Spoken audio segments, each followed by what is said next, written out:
Scoop yourself over there.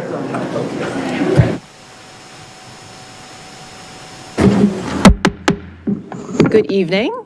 Welcome all. Welcome to the Monday, April 27th meeting of the City Council. I wanted to call us to order. Let's start with roll call, please. Mr. Agan? Here. Ms. Conley? Here. Ms. Downs? Here. Ms. Flynn? Here. Mr. Snyder? Here. Ms. Underhill? Here. And Mayor Hardy? Here. Thank you, Council. If I could ask everyone to rise and join us in the Pledge of Allegiance. I know we also have some students in the audience. If the students would like to come forward and help us lead the Pledge of Allegiance, we'd welcome them. Up to the mics here. There or there, both is fine.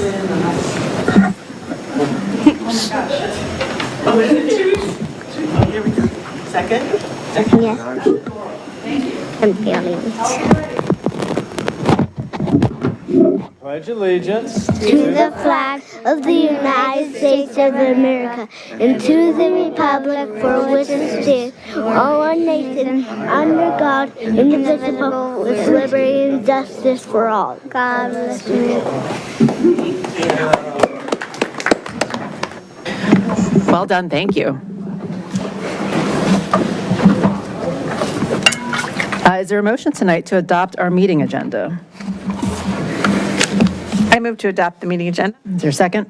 Second. All in favor? Aye. Meeting's adopted.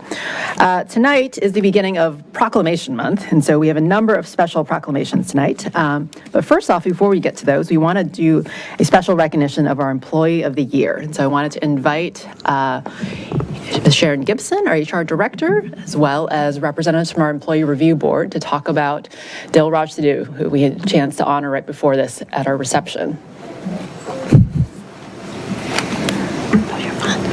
Good evening. Thank you. It is my pleasure to continue this evening's recognition of the City of Falls Church's 2025 Employee of the Year, which represents the city's highest honor for a member of the city's workforce and reflects the meaningful impact our employees have in serving the community and advancing the work of the city. This year, we received nominations representing an outstanding group of employees across the organization. In total, 8 employees were nominated for this recognition, each put forward by their peers.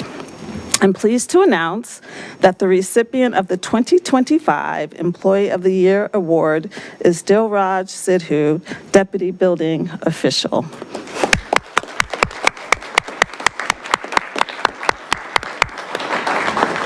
I also want to acknowledge and welcome the Sidhu family. Thank you for being here. It's a pleasure having you, and we know the support that you're providing. It's very important, and we thank you.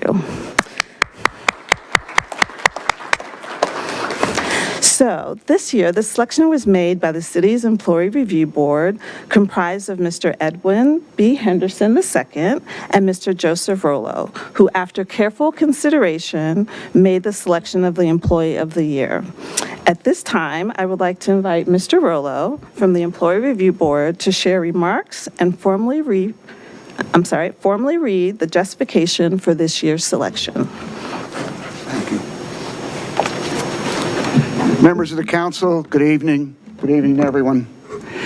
For the last 5 years, I've had an opportunity to review many nominations for Employee of the Year Award and the eventual recipients for that award.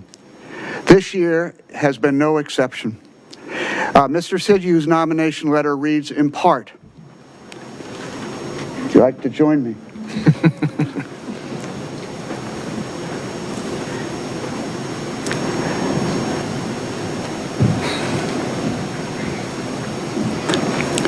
You have exemplified the highest standards of public service. With your exceptional performance, leadership, and commitment, you have made a transformative impact on the city's most significant development efforts while advancing broader organizational goals. Your contributions have been clearly met and exceeded the criteria for Employee of the Year Award and reflect the great credit that you have placed, or has been placed in you by the City of Falls Church. Congratulations. Thank you.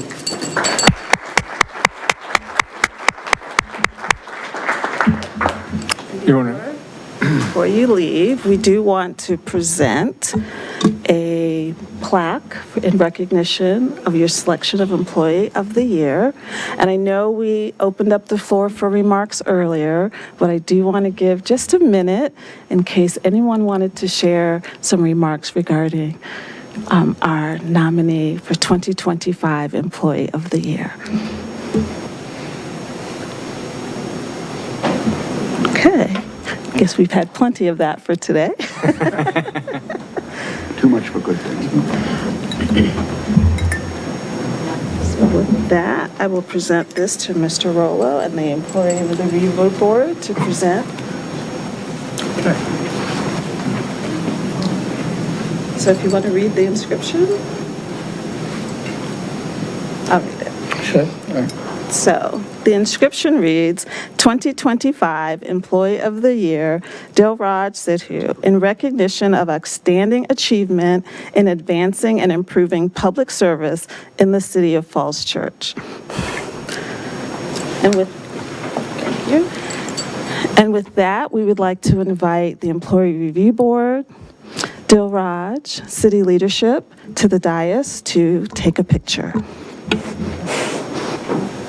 We'd also welcome his family to join us up here if you'd like. Absolutely. Please.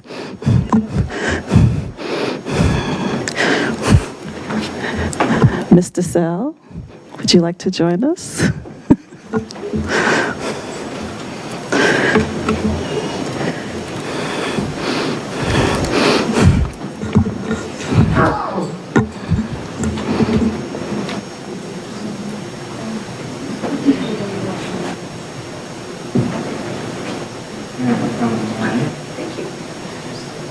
Yeah, it's birthday today. We have a birthday as well today. We're not seeing Mary Beth.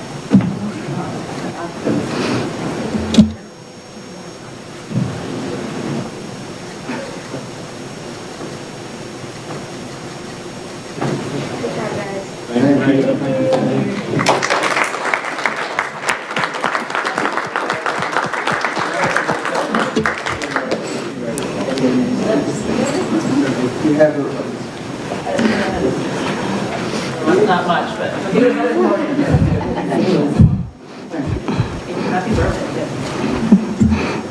Thank you. That concludes the presentation. And once again, congratulations, Dilraj.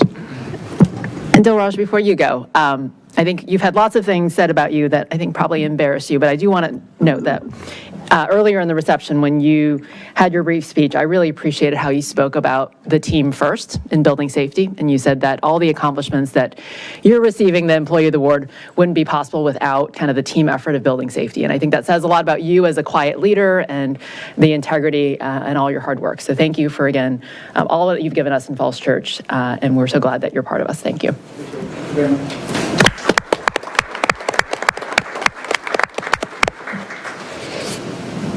Any other comments? Okay, well, let's move on to proclamations. We're going to switch up the order. So while we have the building safety team in the audience, we're actually going to move up Proclamation B and declare May 3rd through 9th, actually May 2026, as Building Safety Month in the City of Falls Church. And Ms. Flynn will do the honors. Thanks, Mayor Hardy. And yes, we have the good fortune that it's also the proclamation for Building Safety Month with so many members of the building safety team here. Whereas the City of Falls Church is committed to recognizing that our growth and strength depends on the safety and essential roles our homes, buildings, and infrastructure play both in everyday life and when disaster strikes. Whereas our confidence in the resilience of these buildings that make up our community is achieved through the devotion of vigilant guardians, building safety and fire prevention officials, architects, engineers, builders, tradespeople, design professionals, laborers, plumbers, and others in the construction industry who work year-round to ensure the safe construction of buildings.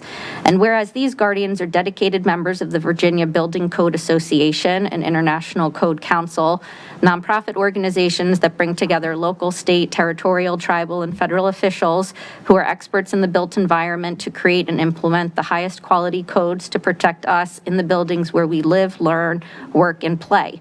And whereas these modern building codes include safeguards to protect the public from hazards such as hurricanes, snowstorms, tornadoes, wildland fires, floods, and earthquakes.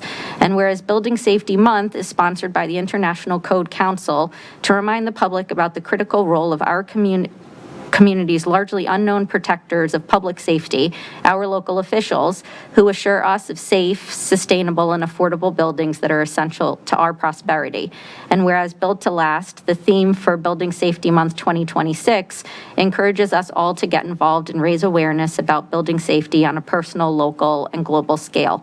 And whereas each year in observance of Building Safety Month, people all over the world are asked to consider the commitment to improve building safety, resilience, and economic investment at home and in the community, and to acknowledge the essential service provided to all of us by the local and state building departments, fire prevention bureaus, and federal agencies in protecting lives and property. Now therefore, I, Letty Hardy, Mayor of the City of Falls Church, Virginia, do hereby proclaim May 2026 as Building Safety Month in the City of Falls Church and call this observation to the attention of all citizens.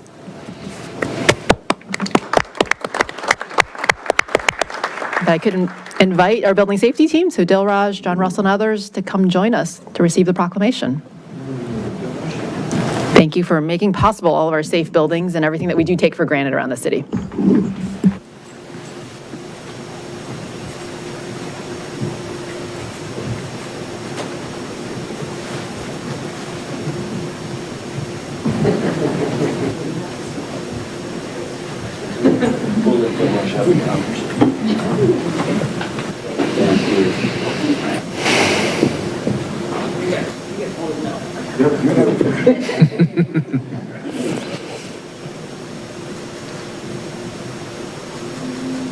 Thanks, guys. You're awesome.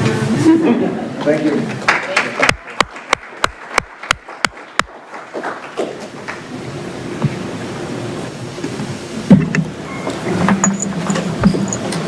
Okay, so back to the proclamation declaring the week of May 3rd through May 9th as Public Service Recognition Week in the City of Falls Church. And Mr. Sider will do the honors.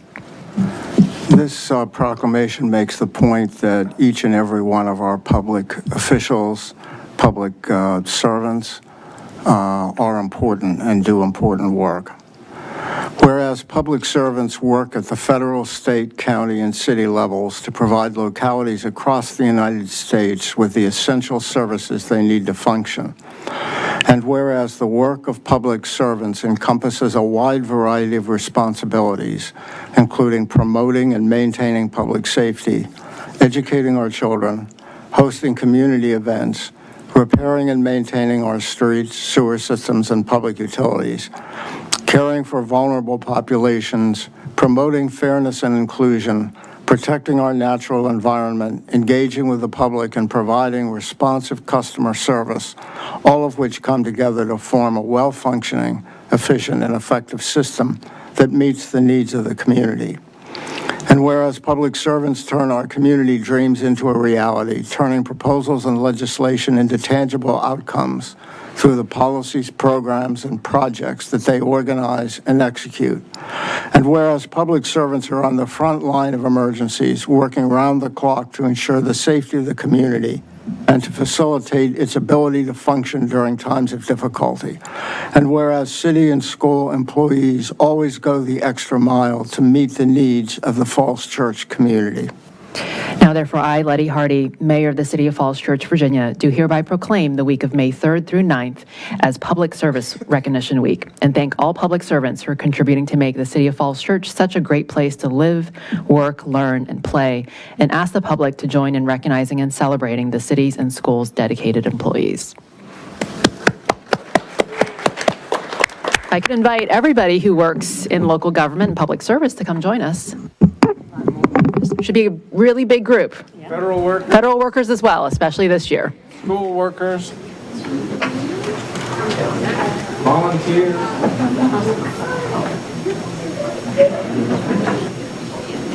Hey, Nader. Federal workers. Sheriff, HR directors.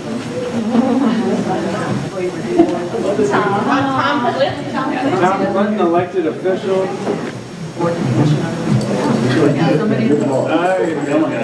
You're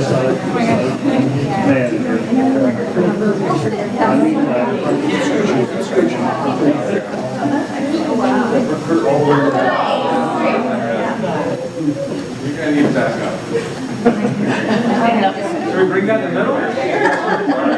You good? All right. Get the wide lens.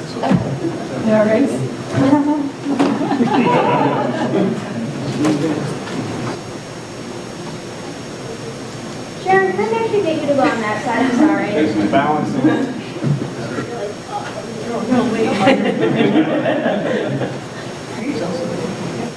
Yeah, that's right. Beautiful, guys. Thank you, Rachel. Sure. Hi, bud. How you, bud? You're here today. Okay, so next up is proclamation declaring May 2026 as Asian American and Pacific Islander Heritage Month in the City of Falls Church. And Ms. Connolly has the proclamation. Asian Americans and Pacific Islanders make up an important part of the city, bringing valuable cultural experiences, ideas, and practices that enrich and strengthen the fabric of our community. And the City of Falls Church is proud to be home to people of many cultures and countries that Asian American and Pacific Islander populations have ties to, including China, India, Japan, Laos, Pakistan, the Philippines, South Korea, Thailand, and Vietnam, among many other nations. And the varying experiences of Asian Americans remind us of the opportunities and resources the city has to offer, as well as the issues we can improve on, from first-generation immigrants and asylum seekers who have worked to create a home in a new land, to established generations that seek to improve the quality of life and advocate for a better community. And Asian American and Pacific Islander community members are some of the most active advocates for the cultural preservation in the city, with Asian American community members leading the charge to support and maintain important local businesses, community spaces, and cultural touchstones in the region. And businesses and organizations led by Asian community members line the heart of the city's downtown and comprise the Eden Center, one of the region's most popular commercial centers, drawing visitors to the city from across state and country borders. Many of the contributions of the Asian community in Falls Church reflect the values the city holds, including resiliency and creativity seen in flourishing businesses, regional distinction demonstrated by popular annual events, and small-town character stemming from strong connections and a welcoming environment. And Asian American and Pacific Islander Heritage Month celebrates the culture, history, and contributions of Asian Americans and Pacific Islanders. Now therefore I, Letty Hardy, Mayor of the City of Falls Church, Virginia, do hereby proclaim the month of May 2026 as Asian American and Pacific Islander Heritage Month in the City of Falls Church, and call upon all to recognize the many contributions and achievements of Asian and Pacific Islander Americans, and to support and visit the abundant variety of Asian-owned businesses and restaurants in the community.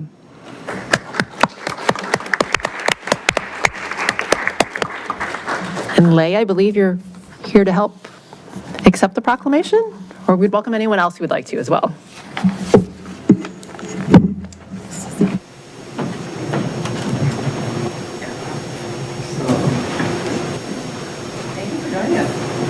If you need to have the old Asian. You're right, I'm up here too.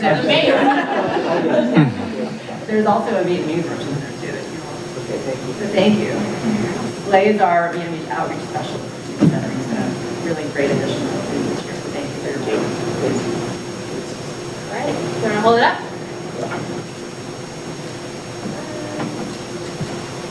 Beautiful. Thank you.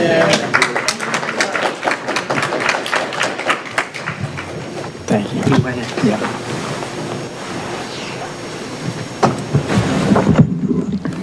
Okay, continuing with our Heritage Months, we're proclaiming May 2026 as Jewish American Heritage Month in the City of Falls Church, and Mr. Agan will do the honors. Thank you. Whereas Jewish American Heritage Month was first observed in May of 2006 by a presidential proclamation in recognition of the 350-plus years of Jewish history in America that began with the 1654 arrival of Jewish refugees at the port of modern-day New York City.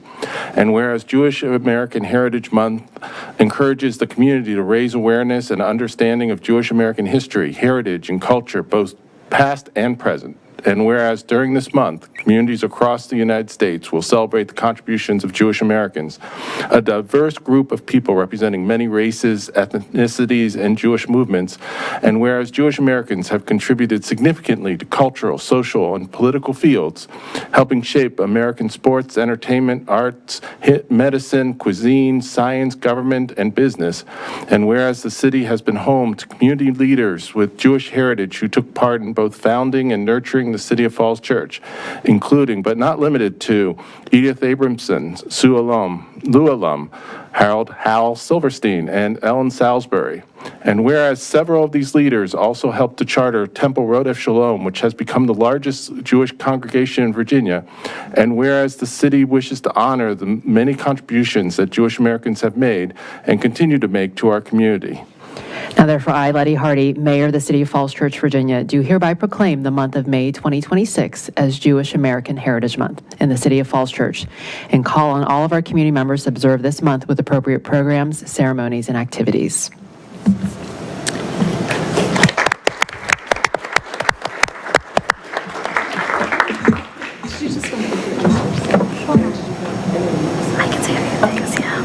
Welcome. Thank you so much. It's so nice to be here on such a lovely evening with so many proclamations. I'm Cantor Sydney Michaely, one of the 6 clergy members at Temple Rodef Shalom, and it's so nice to see several members of our community here. I'm the member of our team who lives in the City of Falls Church. Very proudly, I live here with my husband and my 1-year-old daughter, and we just love living here. And so I'm really honored to accept this proclamation and to have the Jewish community recognized. It's very meaningful for all of us. So I wanted to share a blessing with all of you to thank you and to express joy for being together in this moment, and wishing strength and hope for everyone in their own life and their own journey.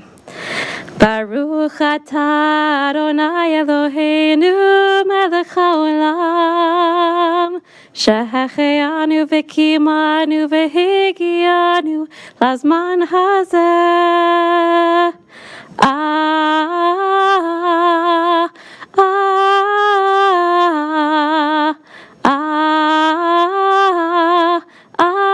Amen. Amen. Thanks, everyone. That was lovely. Thank you. Would you like to help come receive the proclamation? Sure. Thank you for that. Anybody else? Anybody else want to?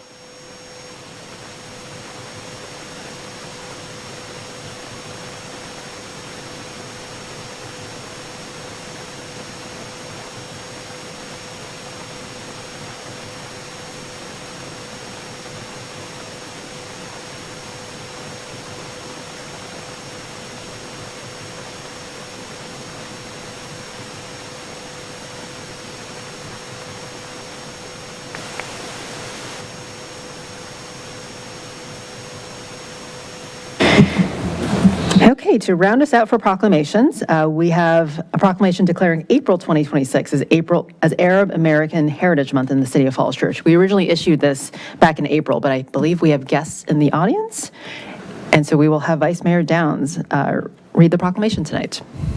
Thank you, Madam Mayor. Whereas for over a century, Arab Americans have been making valuable contributions to virtually every aspect of American society, including medicine, law, business, education, technology, government, military service, and culture. And whereas since migrating to America, people of Arab descent have shared their rich culture and traditions with neighbors and friends, while also serving as model citizens and public servants. And whereas Arab Americans have enriched society by embodying the entrepreneurial spirit that makes the nation free and prosperous, and a diversity in faith and creed that strengthens American democracy. And whereas roughly 75% of Virginia's Arab American population resides in Northern Virginia. And whereas Falls Church was once home to the mother of Arab American Studies, Dr. Alexa Naff, who spent her life collecting oral histories and artifacts relating to Arab American culture in the 19th and 20th centuries, and whose collection still lives with the Smithsonian today. And whereas the history of Arab Americans in the U.S. has also been tainted with misconceptions, bigotry, and hatred. And whereas Arab American issues such as civil rights, stereotyping, and bullying must be combated through education and awareness. And whereas the City of Falls Church proudly recognizes the rich cultural diversity that strengthens its community and enriches the lives of its residents. And whereas Arab American Heritage Month is observed each April to celebrate the history, culture, and contributions of Arab Americans and to promote greater awareness, inclusion, and appreciation of their role in shaping our nation. Now therefore, I, Letty Hardy, Mayor of the City of Falls Church, Virginia, do hereby recognize the month of April 2026 as Arab American Heritage Month and encourage all citizens uplift and celebrate the Arab American community members in our city during this month and throughout the year.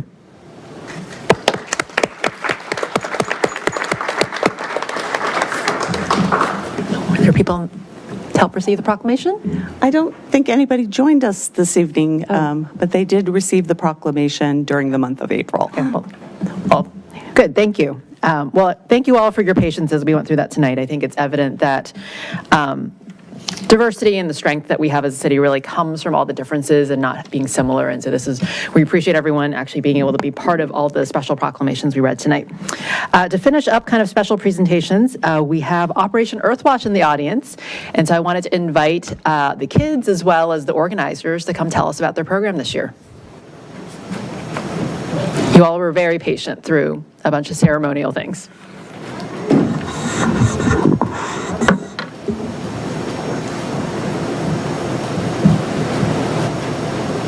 And thank you for helping lead the Pledge of Allegiance earlier. You guys did a great job.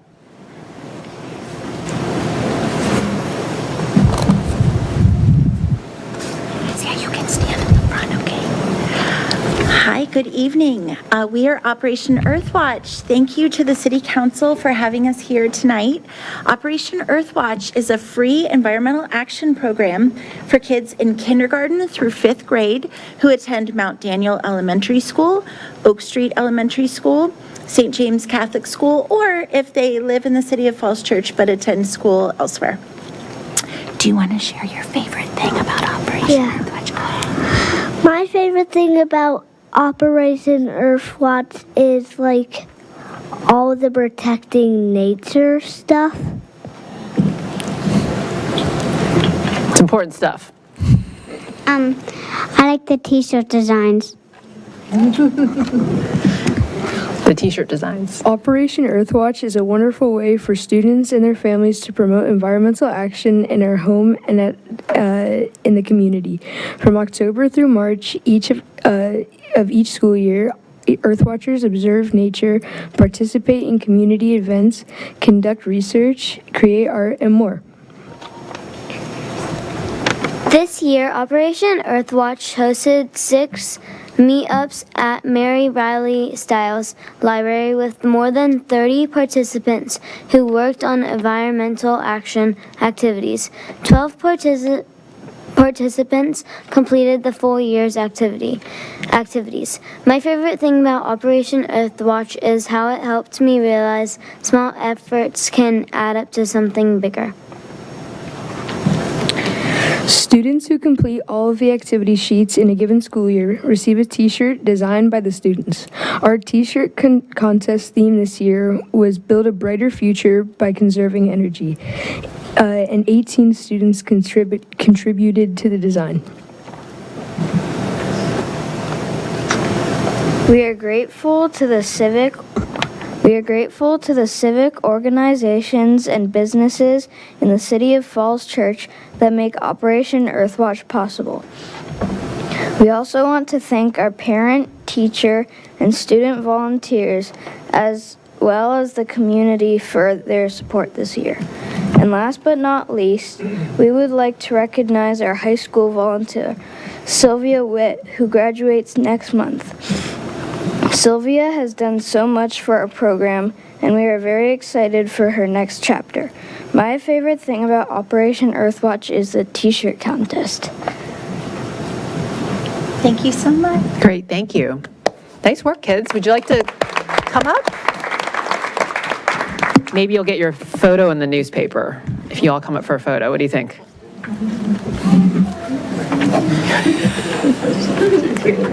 They're like...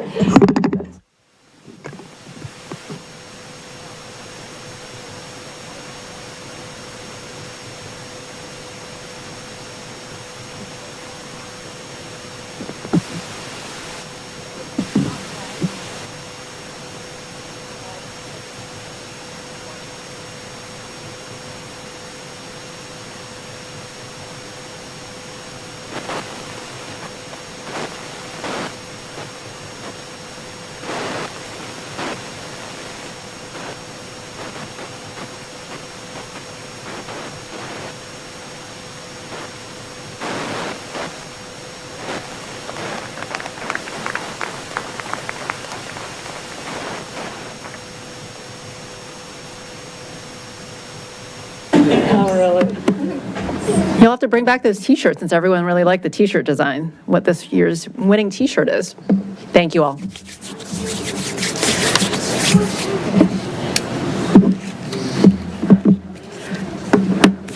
So while we wait for the room to clear out, Madam Clerk, do we have any oaths of office for board and commission members in the audience? We do not. Okay.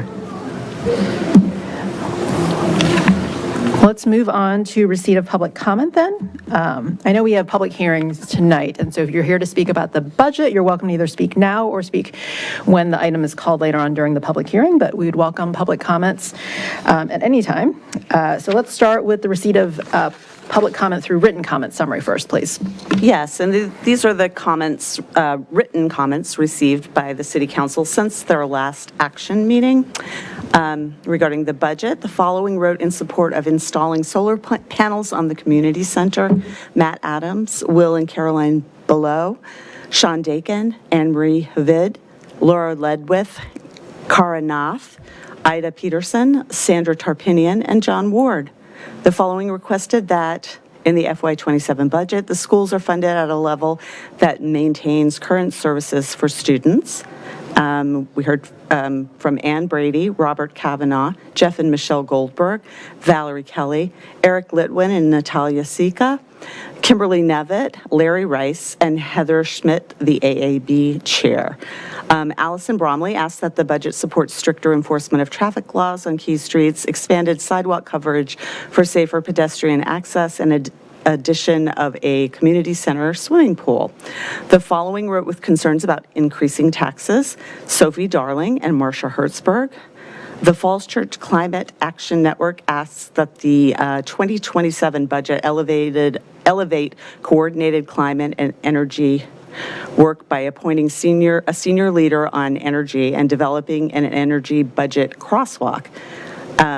They ask that the city expand rooftop solar on public facilities to capture federal tax credits, develop EV incentives and a public charging plan, improve energy performance at Meridian High School, support transition to electric manual lawn equipment, and shift school bus funding in the CIP to ensure all new buses are low carbon.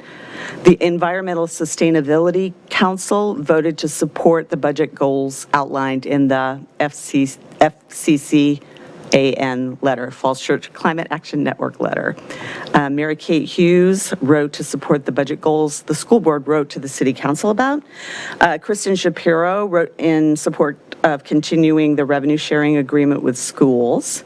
Sarah S. Belden asked that the FY27 budget fund improve access and usability of Roberts Park by prioritizing a sidewalk on Randolph Road, or adding a second park entrance, and by allowing limited off-leash dog use in the fully fenced area. She also wrote to ask that a CNI tax be levied to fully fund street repaving, bike master plan implementation, and ADA compliant sidewalks, and that pedestrian and bike safety and snow clearing and enforcement on the W and OD trail and sidewalks be a focus in FY 2027. Regarding Virginia Village, the following asks that council revise the Virginia Village Advisory Services scope after setting clear public priorities regarding buffering, compatibility, open space, mixed income housing, and analysis of preservation and/or rehabilitation alternatives. And those who wrote about that were Nader and Bernadette Baruch, Mary Lou Pickle, and James Thompson, president of the Winter Hill Community Association Board of Directors. Allison Brown asked that the city prioritize affordable housing and enlarge units for families at Virginia Village while ensuring current residents are not displaced as redevelopment proceeds. Mark Resta asked that the city consider preservation, renovation, or modest changes rather than a large-scale redevelopment project for Virginia Village. Thank you for that very comprehensive summary. Let's do receipt of public comment live or virtually. Yes. First, we have Nader Baruch, followed by Mary Lou Pickle. Whoops. You're going to time me. I know you. You ready? You're going to time me. We're you got ready. the stopwatch going. All right. Good evening, Council. I'll keep my comments rather brief and just highlighting some of the points that I raised in my letter. First of all, I just wanted to note that I'm speaking in my individual capacity this evening. I want to start with the process regarding the procurement of the contract for real estate services as it relates to Virginia Village. As to the process, it raises serious concerns about transparency and how this is being handled altogether. We just recently learned that this isn't a city advertised contract. It's actually being written on a Fairfax contract. That even makes this more concerning. There was no city-specific solicitation, no opportunity for the council to shape the scope, let alone the public. There was no meaningful opportunity for the public to weigh in on the beginning of this effort with the contractor, which is going to help shape the RFP. For a contract that sets the framework for a major redevelopment in the city that raises serious transparency concerns. This is not a routine contract, such as filling potholes or dealing with street improvements. It sets the framework for a major redevelopment that it is going to have cost for the city as a whole.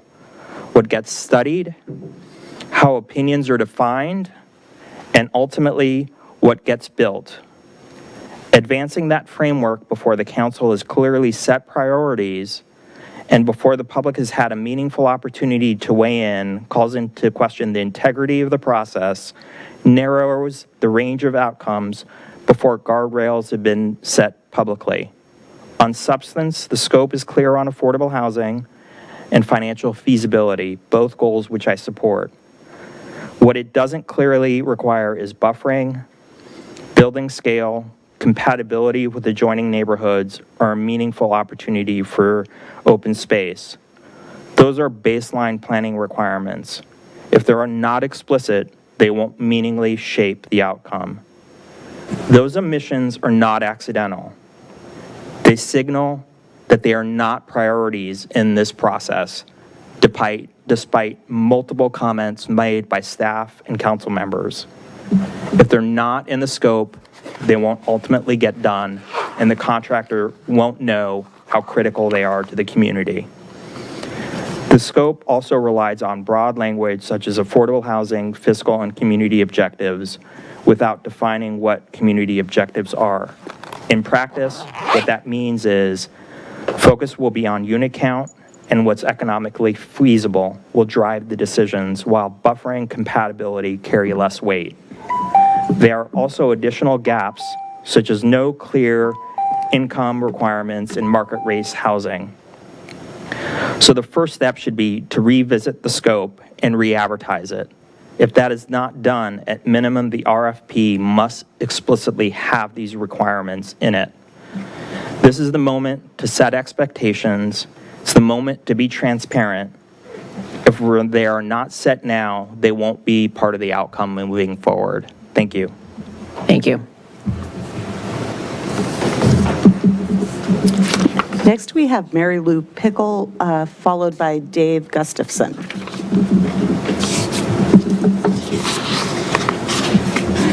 Okay, Oh, my gosh. my time's up. You're done. I think we'll try again next week.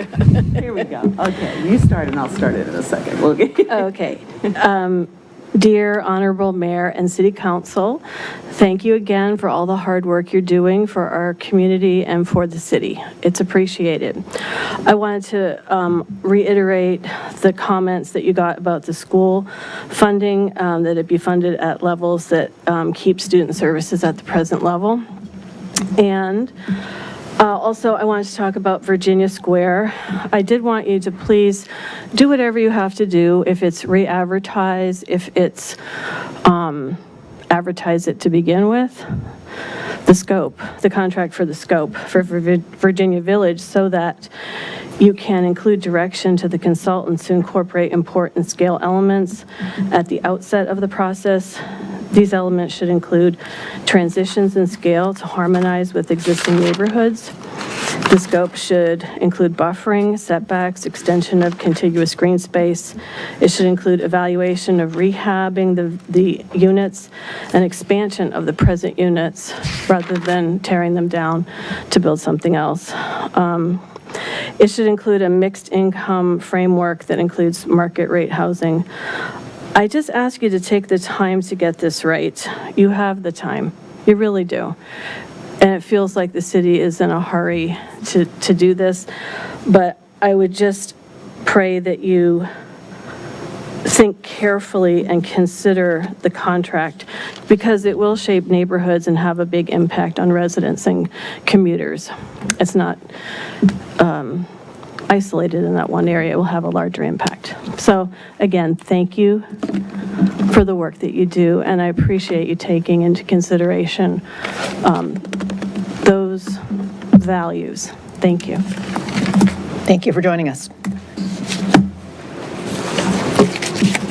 Next, we have Dave Gustafson, and Jeff Peterson has signed up for the budget. If you'd like to go next, or you can speak at the public hearing as well.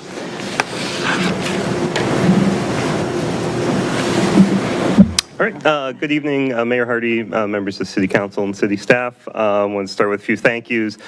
First of all, thank you for approving the scooter pilot project. That's something that a lot of us have wanted for a long time, to create more connectivity in the city and create connections to transit and enable car-free and car-light living in Falls Church. So thank you very much. I look forward to renting some scooters and getting to the metro more quickly. I know, hopefully I will help set them up if they are in October, and encourage others to do the same. I know that's one of the annoyances that comes with those. I wanted to thank Mr. Shields for his many years of service. I will always remember and be grateful for when I was out there keeping an eye on the creek at 2 in the morning. Car pulls up, and there's Wyatt also keeping an eye on the many creeks of Falls Church, and so that dedication is very much appreciated. So congratulations on your retirement, and thank you for all your service. I also wanted to thank you all for recognizing Operation Earthwatch tonight.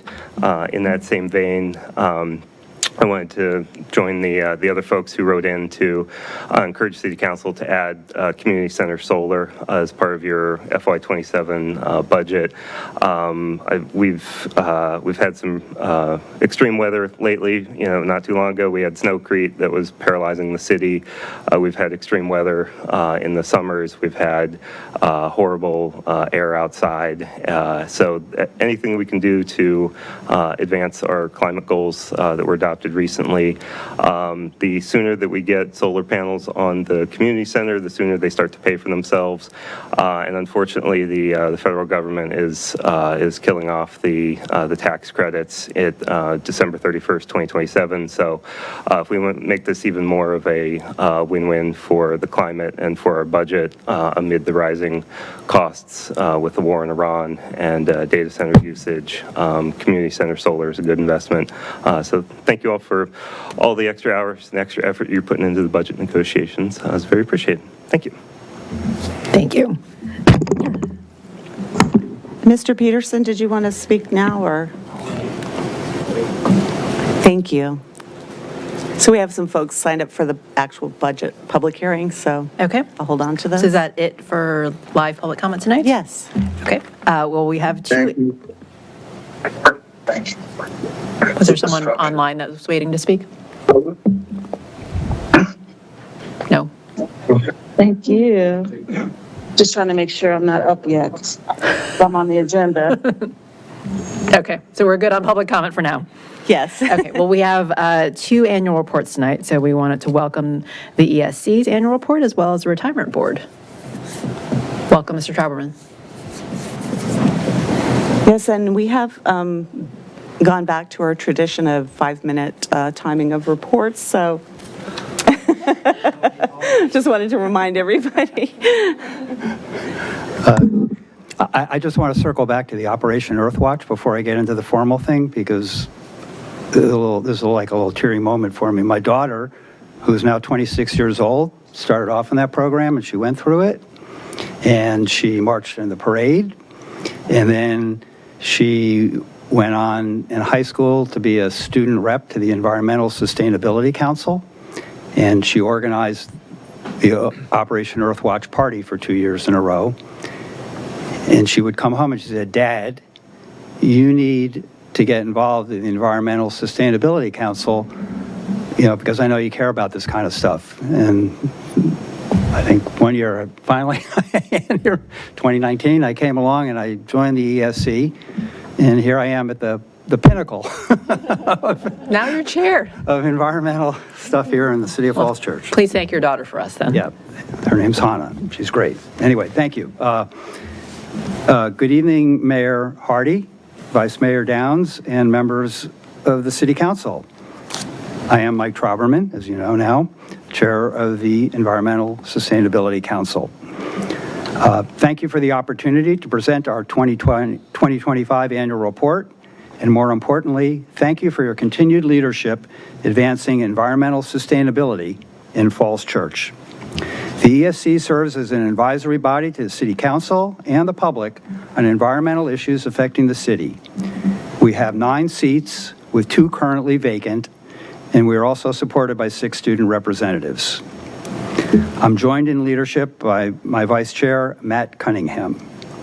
This past year was a year of transition. We said goodbye to several longtime members, and we welcome new members who bring fresh expertise and energy. I'd like to take a moment to recognize and thank former Chair Joseph Shirizzi and former Council Liaison Debbie Hiscott for their service and their lasting positive impact on the city.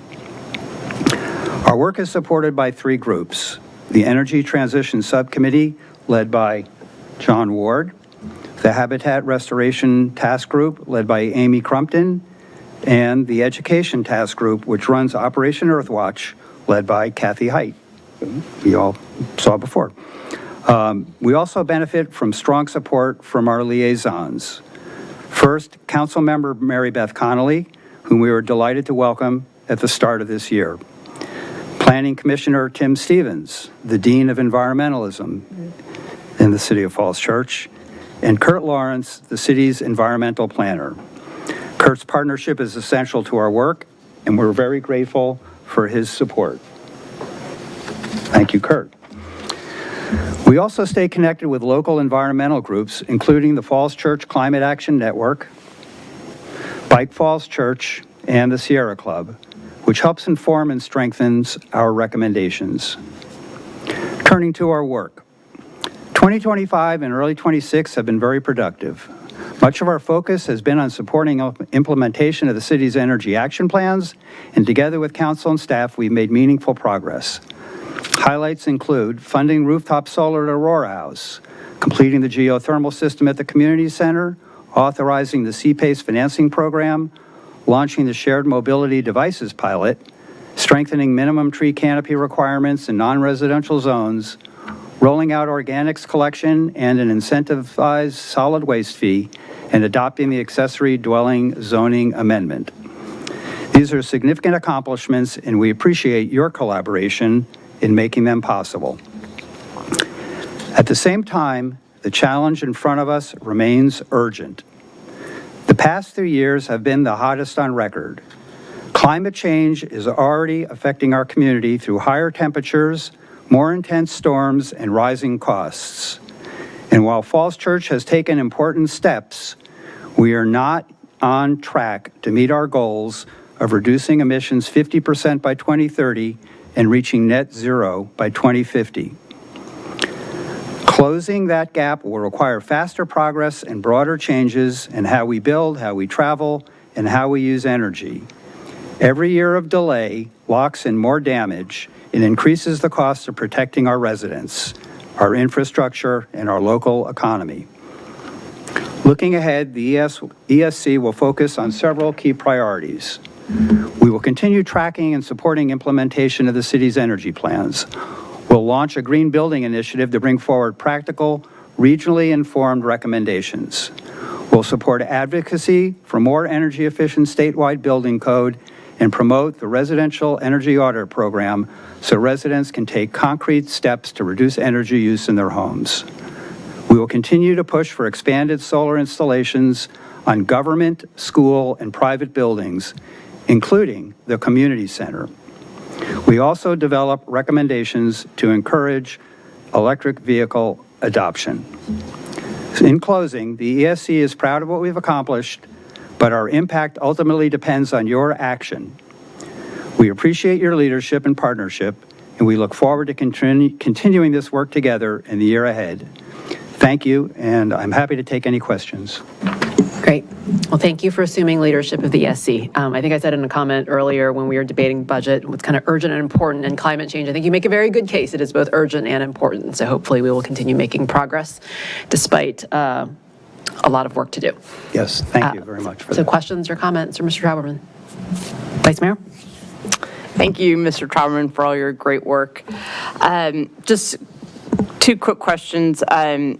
About the solar, I know that I believe Mr. Gustafson said that, the credit for solar runs out December 31st of next year. But I think the issue that I can't remember who brought to our attention, but that there may be a rush for people to try to get solar put in before this credit runs out. And so I think that was, and I'm sorry, it's not coming to my mind who was. I believe that was Mr. Ward. Okay, thank you, Mr. Ward. And so it was, the point there was that, we have to, time is of the essence, I guess. Is that right? Yeah, that's correct. The tax credit runs out at the end of 2027, and if you were to fund the community center solar in fiscal year 2028, you really wouldn't be able to get started until July 1st, I guess, technically, because that's the beginning of the fiscal year. Mm-hmm. And you would have 6 months, and I don't know exactly the process, but I imagine there'd be an RFP involved, and which would, could take time, and or maybe not. Maybe Andy Young could talk about that. But, getting from the start, from zero to the finish line would be extremely challenging. And, we experienced those conditions with the end of the residential tax credit, where contractors were backed up for many, many months, and they raised their prices because everybody was trying to get through the door in a panic at the same time. Mm-hmm. So that's the risk that you would be taking by doing it. Okay. The following year. Thank you. And the other question, I know that there was, in your report, you had mentioned wanting to put solar on the top of Mary Ellen Henderson Middle School. Has anyone, or not just you, but the ESC, has anyone approached the school board about that idea? The answer is yes. I believe folks from the Falls Church Climate Action Network went over there to talk to them about that. Okay. Look, I follow that. They're doing a facility conditions assessment now, and they're trying to determine across, and even city buildings, school buildings, the condition of everything. Right. I think FC Can did kind of have a suggestion as how you might overcome roof issues. Mm-hmm. that project wouldn't require any capital. I mean, you'd have to replace the roof, but that would be a power purchase agreement, which wouldn't require, the actual solar wouldn't require any capital. It's almost like a lease kind of structure. It's a financing structure. So it's really the roof. So, you know, I would encourage whoever's in charge of the FCAs to address that building as soon as possible, because that's probably the most important building remaining in the city government and schools portfolio to put up solar. It's big, right? I mean, the rest of the things we're talking about, Aurora House, Community Center, they're smaller. But that's probably our biggest building remaining, right? Sorry. Okay, thank you. You're welcome. Other questions or comments? Ms. Underhill? Just a super quick comment. I think of the ESC as like a really great watchdog in our community in terms of, you know, I read the Energy Action Plan a few years ago, but, you know, things fall out of my head. And so it's really great to have the constant pushing and reminders and, you know, this is what we agreed to. This is what we're planning to do. This is what we need to do to be able to get to 50% reductions by 2030 and 100% by 2050. So anyway, just thank you for constantly beating the drum and reminding us what it is that we need to do, because we're managing so many different things up here. And it's helpful for, I mean, this is the point of a lot of boards and commissions, is to come to us and say, hey, this is the top priority. And so thank you for making those priorities very clear of what you expect from council. So thank you. Thank you very much. Yeah, we love to communicate two ways. But to Ms. Underhill's point, I know this is when when we were running for office this fall, and I think it was the FCCA and I think questionnaire. But one of the ideas I had, and I think I've mentioned it before to my colleagues, is, you know, we love when we go through CIP. Caitlin does this whole like red, yellow, green. This is not on target, you know, and it might be something to think about annually to have, I don't know if Kurt could do this, sorry, Kurt, to give you work, but if it could be something that, you know, here are some things that all of our different environmental groups and also like GOEP, all these sorts of things, but characterize and say, oh, this is really red, we're not even looking, you know, and sort of like, hey, this is within reach, this is yellow, but you could, you know, and I think that would give us this reminder, you know, where we are with some of these goals. Right. So it's just something to think about. I guess it's probably more for Mr. Shields and staff, but I agree with Ms. Underhill that it's sometimes with everything else that we have going on, it's just a good reminder to where we are with some of these things, and we're behind, and I know that, so thank you. Yeah, you're welcome. Yeah, just briefly on that, you know, the plans were adopted at, I think, the end of 2023.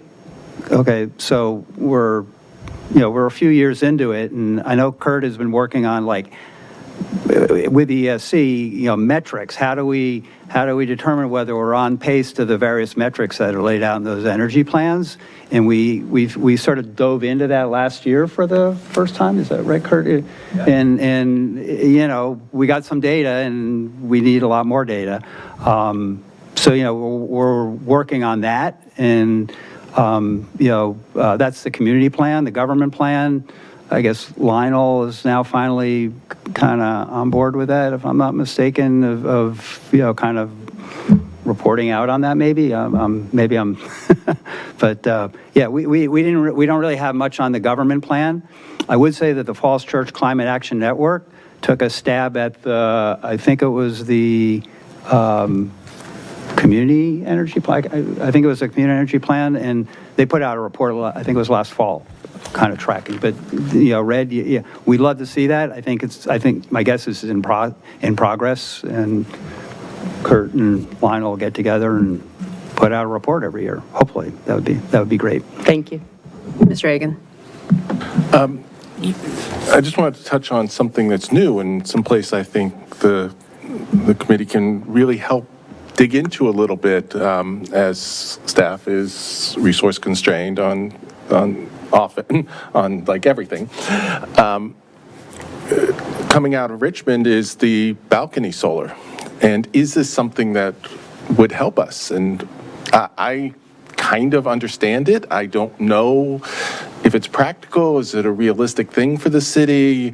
You know, what can we do with it? Can it help us reach our goals?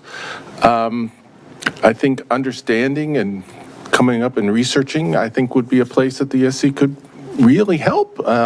Just tell us a little bit more about it, because sometimes we look at these big projects and they're very difficult to find the money for, and sometimes they take a while, but often the little projects, a lot of little ones, can really deliver dividends. I don't know if that's a solution, and I would love to see the ESC take a crack at that,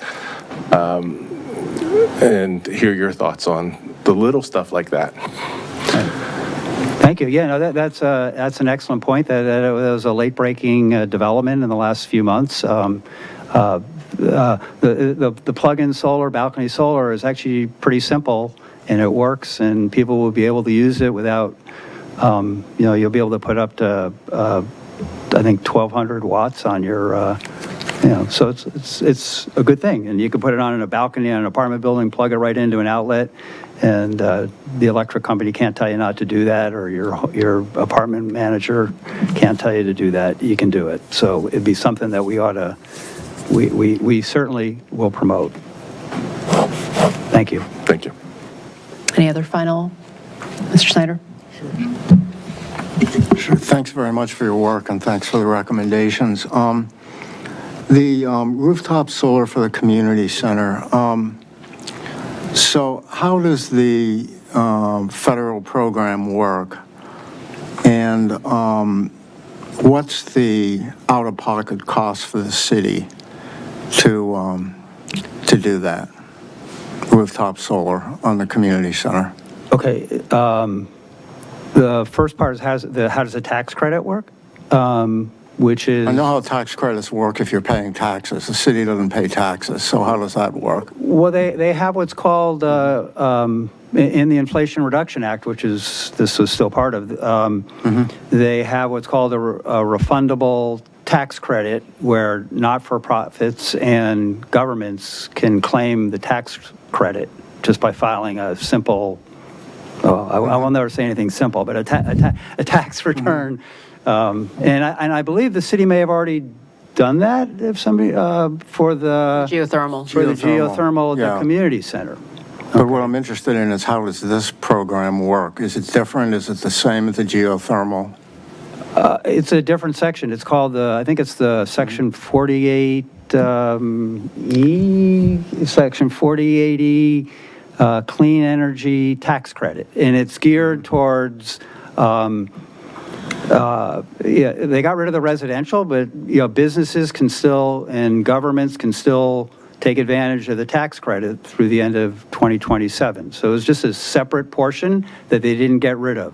So, if you were like a residential homeowner right now, you could lease rooftop solar panels and still get a tax credit, because the panels would actually be owned by an LLC or some corporation who could then take the tax credit and pass a portion of that savings on to you as a homeowner in the form of lower lease payments.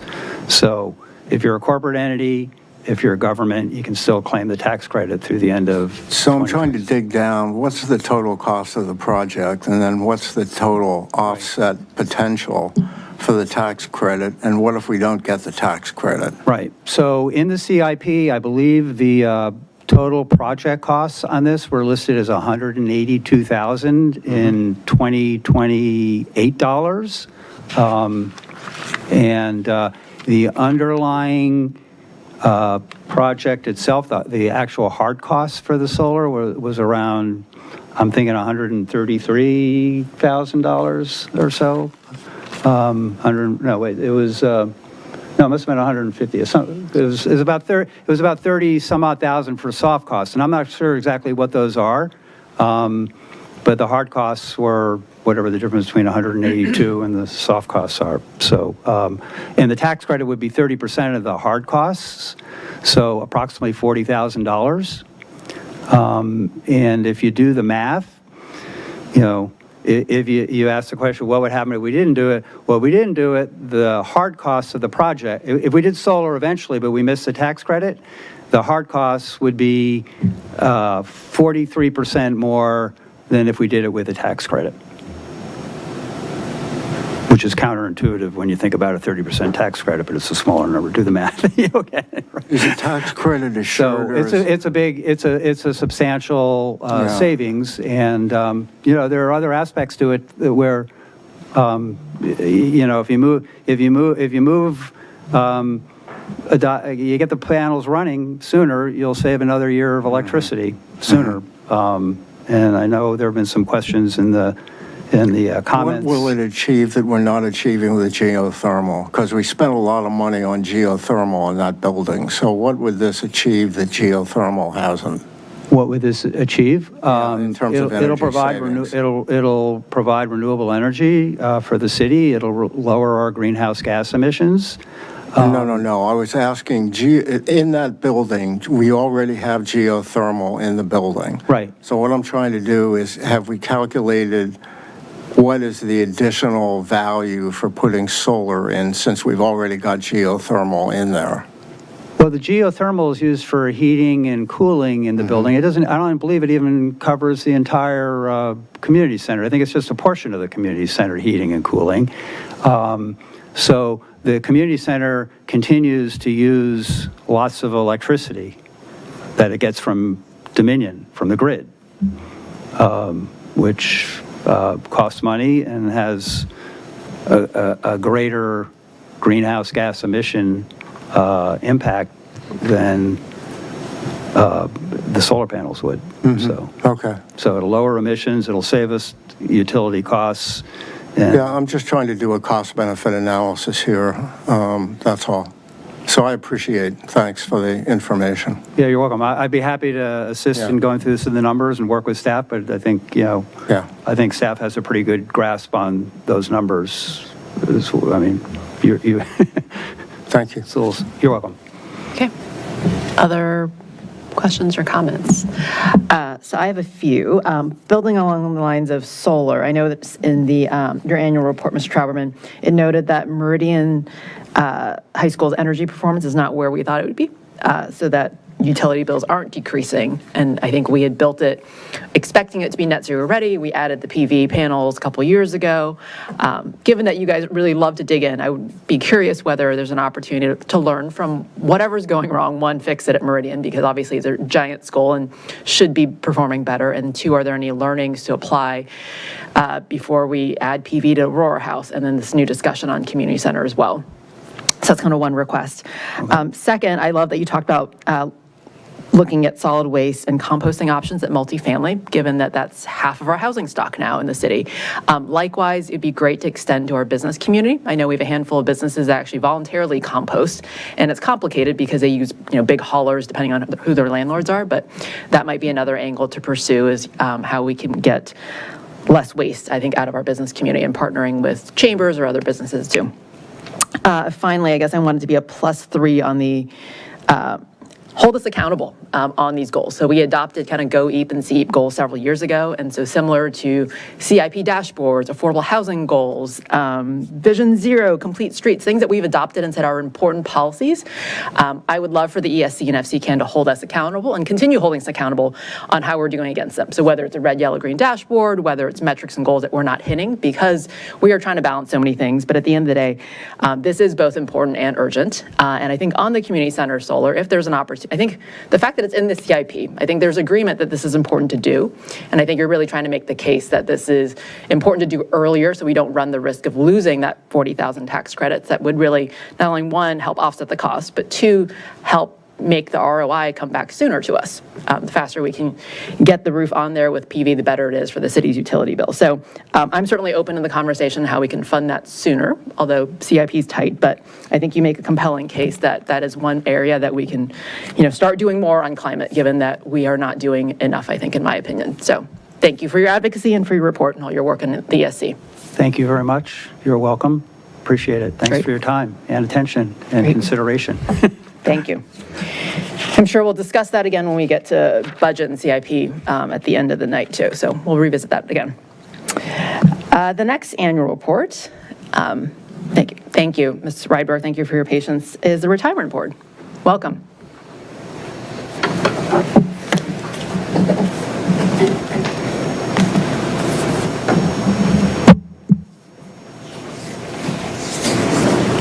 Thank you. All right, thank you. Yes, my name is Connie Rydberg, and I am the chair of the Retirement Board. On behalf of the Retirement Board, thank you for inviting me here tonight to present our annual report. I think most of you know me, but just a quick introduction. I have been on the Retirement Board for 17 years or so, and I have more than 30 years experience as a pension actuary, consulting to corporate pension plans, so a little different from government plans, but a lot of things transfer over. The Retirement Board oversees the pension plans for the city, what's called OPEB, other post-employment benefits, which is retiree medical and retiree life insurance, and then the defined contribution or savings plans, kind of like the 401ks for the government. In total, that's $250 million that the Retirement Board is overseeing. We have I have a bunch of statistics here in this annual report. I will go through them quickly and just highlight a few items, in part because my bottom line message here today is the plans are in good shape.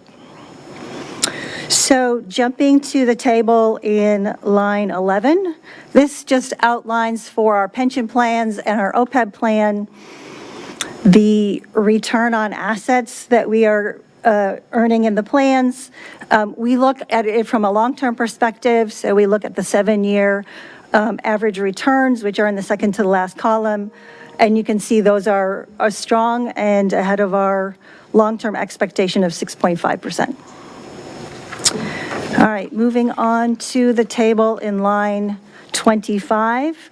Annually, we ask our plan actuary to do a measurement of the plan's funded status.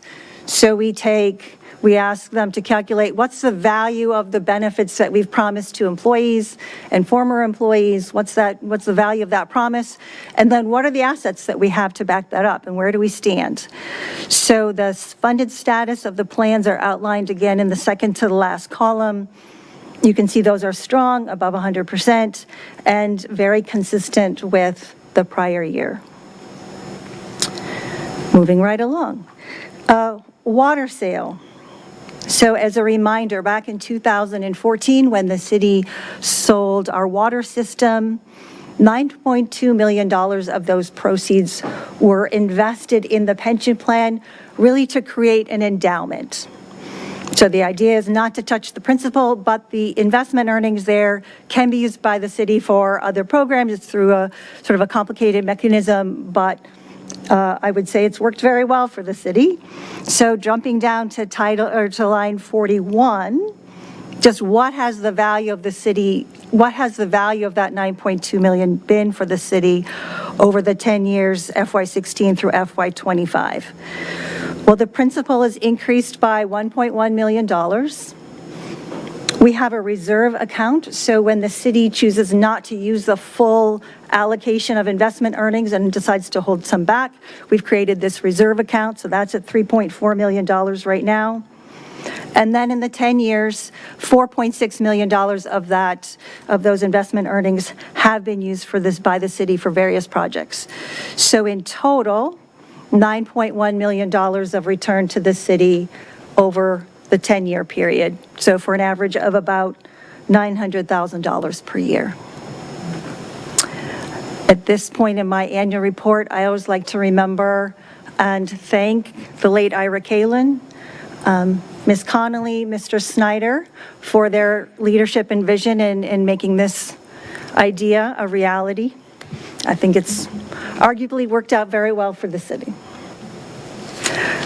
Lastly, on to lines 47, some information about the defined contribution plans. Again, these are like the 401ks for government plans.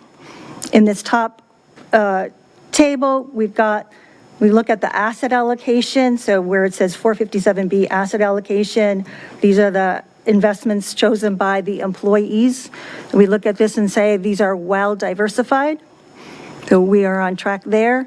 And then finally, at the bottom of this page, starting on line 59, are some statistics about like employee contributions and account balances. And with that, I'm going to stop and see if there are any questions. Great. Wow. Well done. Nice job. Thank you. Efficient and informative. Do we have questions for Ms. Rydberg? Mr. Snyder? I just want to thank you so much for bringing your expertise to this important public work, and it really demonstrates what our citizens provide to the larger community. You are a great example of that, so thank you very much. Thank you. Ms. Wynn? I just wanted to echo Mr. Snyder's thanks. I think it's quite remarkable that you're doing this for 17 years now, sort of for the benefit of the city employees and these various pension funds. So just want to, again, recognize you. I look forward to the presentation each year as an opportunity to say thank you and to see how well all these various funds are performing under your stead and sort of the stead of the work and the board that you have consistently led. So thanks again. Vice Mayor? And please don't leave. You do, Ms. Rydberg, you do such a fantastic job. I know you from when I was on the school board side of things, but your annual report is always just so incredibly impressive, and we're very lucky to have you leading this effort. I really enjoyed reading about the periodic review of all the contracted services every year. You looked at a different contracted service, which I thought was so impressive, and it's clear you really follow best practices. So that's phenomenal. I really enjoyed reading that, and just showing, it just gives me such a sense of security knowing that you're in charge of this. And the one question I had was, if I was reading it correctly, so did we hire, was there a full-time administrator hired? Is that what I was reading? Yeah, so, and before I answer that question, I want to give a shout out to Cindy Master, is our also Master of Ceremonies here, where she is really shepherding a lot of these RFPs. So I want to make sure that she gets that credit for making sure that we stay on track. So yes, we're managing a lot of plans with a lot of things going on. And we talked about needing to stay strategic, and Cindy was getting bogged down in a lot of things that were not strategic. So we talked to our legal counsel and said, and I know this from my, other work, that you can use plan assets to hire someone or pay for someone to take on certain roles and responsibilities that are for the benefit of the participants. So we made that decision that we needed that extra support. Our outside legal counsel supported that or agreed that that was a reasonable use of the money. The retirement board voted on it. And so, yes, that is something that we are doing, and it has paid great dividends. We've really been able to ramp up the RFP and lots of other things that we've been working on. While we're doing well and things are good, there's always more to do and more improvements. So I'm glad that we're able to be moving. So it sounds like it's been very helpful to have this person. Okay.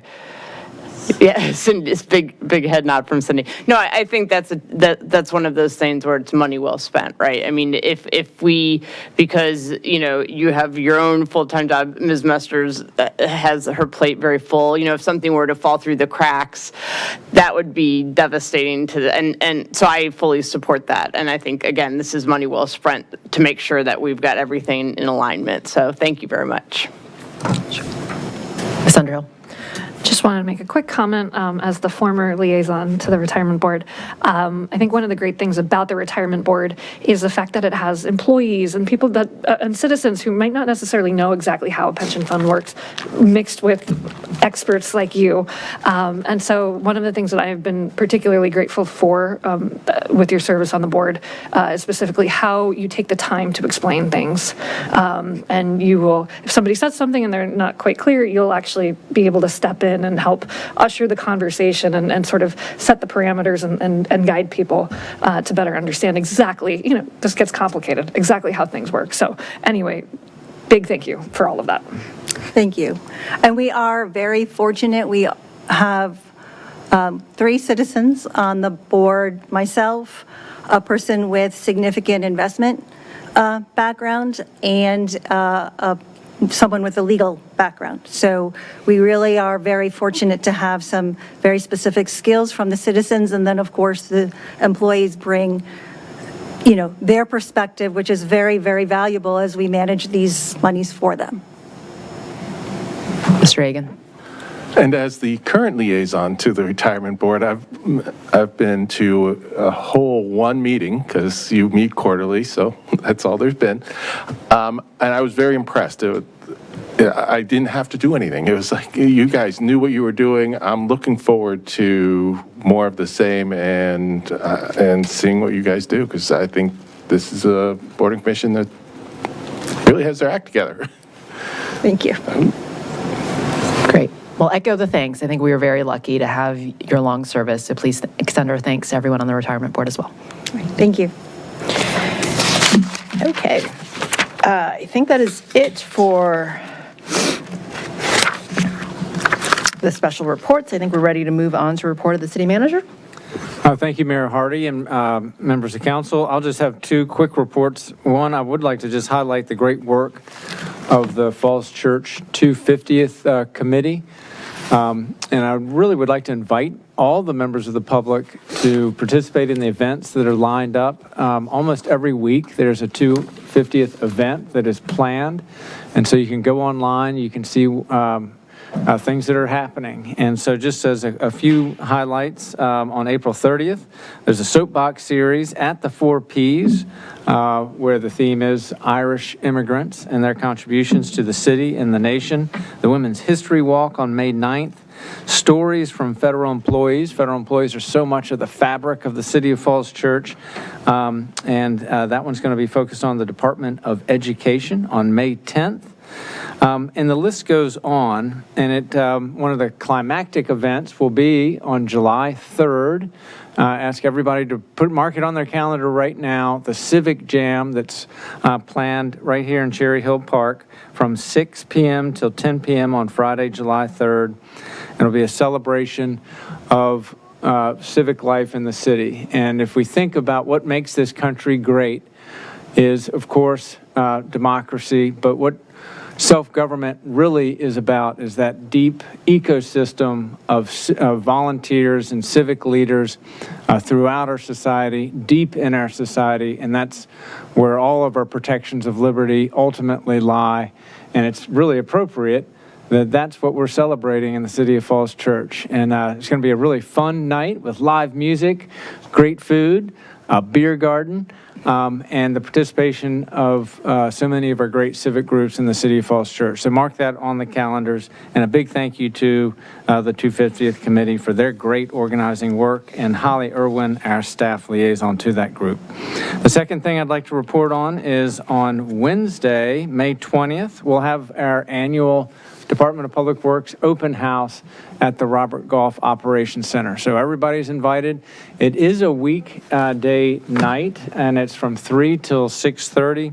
And part of the purpose of that, there's been a lot of outreach to area schools so that so teachers can bring students by to the operations yard, see the equipment, see how we get things done in the city from a DPW perspective. And so I wanted to plug that event again, Wednesday, May 20th from 3 p.m. to 6:30 at the property yard.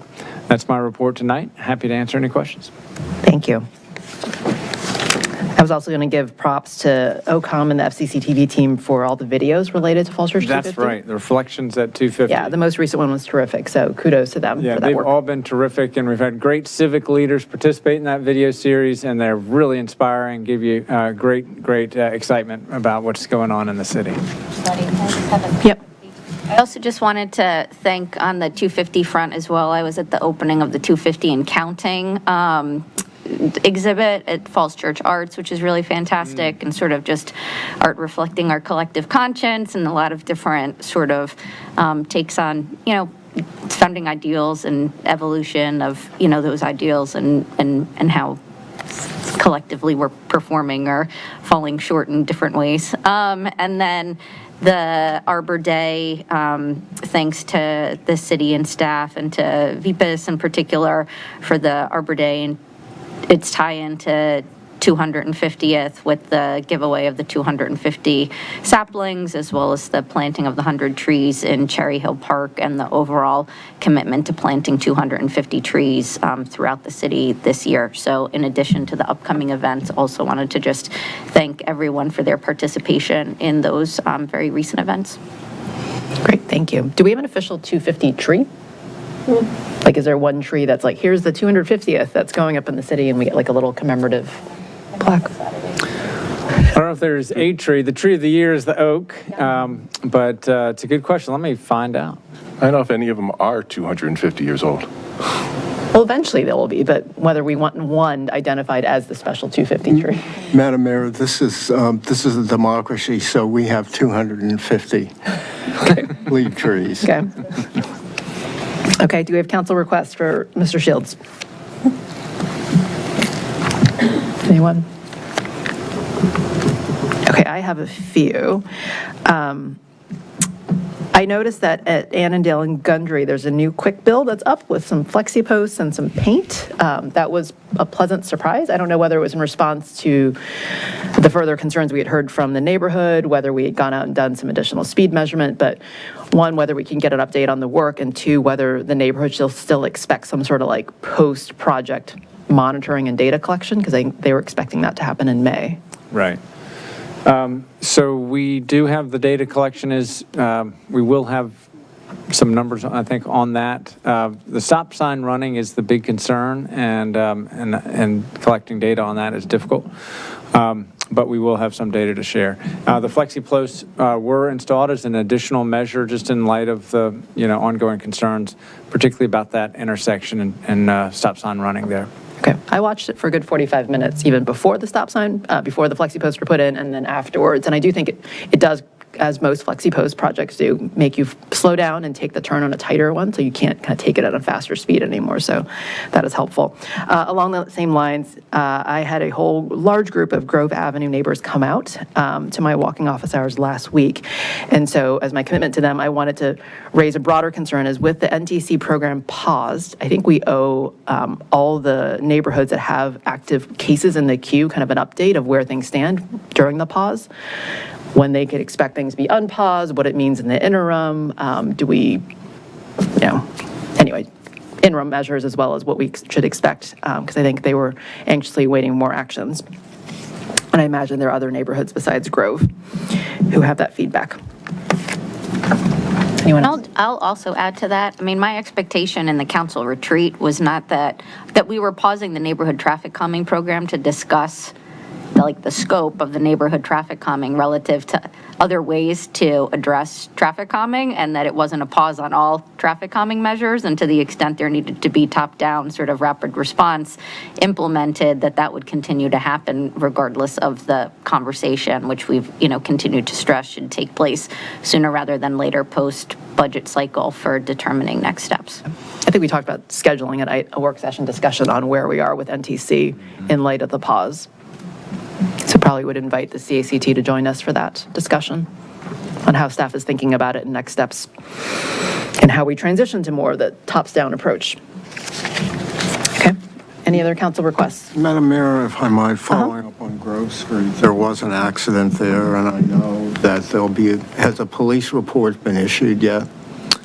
The full accident reconstruction report, we don't have yet. That's being performed outside of the, by the Virginia State Police. And I do expect we'll get it soon, but we've not received it yet. Yeah, I would just ask if that suggests something that can be done quickly, that we move on that.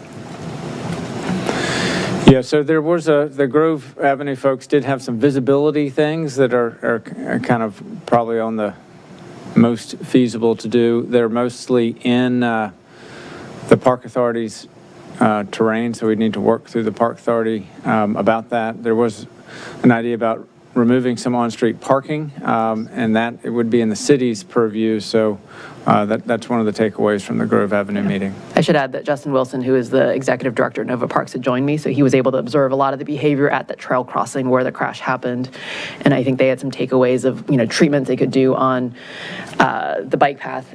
Mainly the issue is, and we observed it Friday evening, like people coming off the bridge heading eastbound just speed down the hill and don't obey the stop sign. And between the curve of West Street turning onto Grove is a quick one. That's where we have both visibility issues as well as pedestrians and bicyclists not stopping at the stop sign.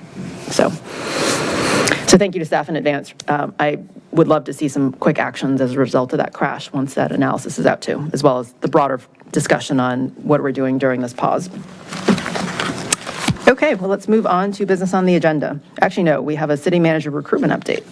My apologies. Shields, are you giving the update, or is Ms. Gibson going to? So I think, the council has wanted to have the opportunity pretty much every meeting to provide the community with an update. And so we can maybe prep a little bit more on the choreography for that. But I think the intent was just to announce the hiring of a firm to help the city council in the recruitment process. And Mayor, I don't know if you want to share that, or I could speak to it if you like. Please go ahead. Okay. So the city council, after some deliberation, has selected a firm with Raftelis to assist the city council in the executive recruitment process for the next city manager. As part of that process, there will be community input as well as stakeholder input that the city council will be welcoming as the city council works with this firm to develop and post the recruitment announcement. And so stay tuned for links where people can weigh in on that and a little bit more detail on the schedule and that process now that the firm is on board. Great. Thank you. And this is a very important recruitment, so we appreciate procurement going through this with us and selecting the firm. Any questions for Mr. Shields? Okay, well, let's move on to business on the agenda. Before you call the public hearing, I think Ms. Connolly needs to make a conflict of interest disclosure since we're primarily dealing with budget tonight. If you have that ready. I do. The City Council is discussing tonight the city's proposed FY 2027 budget. I am an employee of the Falls Church City School Board, which will be affected by the proposed budget. Because I'm only one employee among many who may realize a reasonably foreseeable direct or indirect benefit from the proposed ordinance, I am allowed to participate as a council member in this matter under the Conflict of Interest Act. After consideration, I am electing to participate in this transaction because I am confident in my ability to participate fairly, objectively, and in the public interest. Thank you. Mr. Shields? And so we do have a whole series of budget items, and the city clerk will read those. And tonight is the advertised public hearing for... As is May 11th. So. Yes, there's two advertised public hearings, and this is the first, and the second is on May 11th. And we do have a staff report that will follow the reading of the titles, but I might recommend to the council that you open up and have the public hearing first, and then we could have the staff report and then council discussion and direction from there. And so maybe, does that... That sounds fine to me. Okay. And so we do need to open and close each of the 6 public hearings. So we can't open them all together? I believe we've been advised to open them separately. Okay. Let's Open Are we the first ready? one. Sure. Let's Our call the first one. public hearing is TO 26-03, ordinance fixing and determining the budget of expenditures and revenues and appropriating funds for expenditure for fiscal year 2027 across the following funds: General Fund, Sewer Fund, Stormwater Fund, Cable Access Fund, Affordable Housing Fund, School Operating Fund, School Community Service Fund, School Food Service Fund, Community Development Authority, and Capital Improvement Program funds, and adopting the FY27 to FY2027 to FY 2032 Capital Improvements Program. And we do have 3 speakers signed up for this public hearing. Okay. And they're fine speaking on the budget ordinance as opposed to the ones further down? I believe so. And so did you want to open the welcome. public hearing? Let's open the public hearing. We'd welcome some First, we public comment. have Jeff Peterson, followed by Michael Trauberman. It would be cruel to make you wait for 5 more. So, welcome.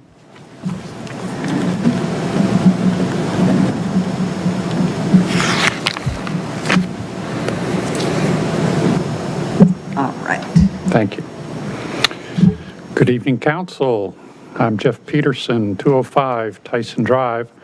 I chair the Falls Church Climate Action Network. We're a local nonprofit organization working to help Falls Church residents and businesses address climate change.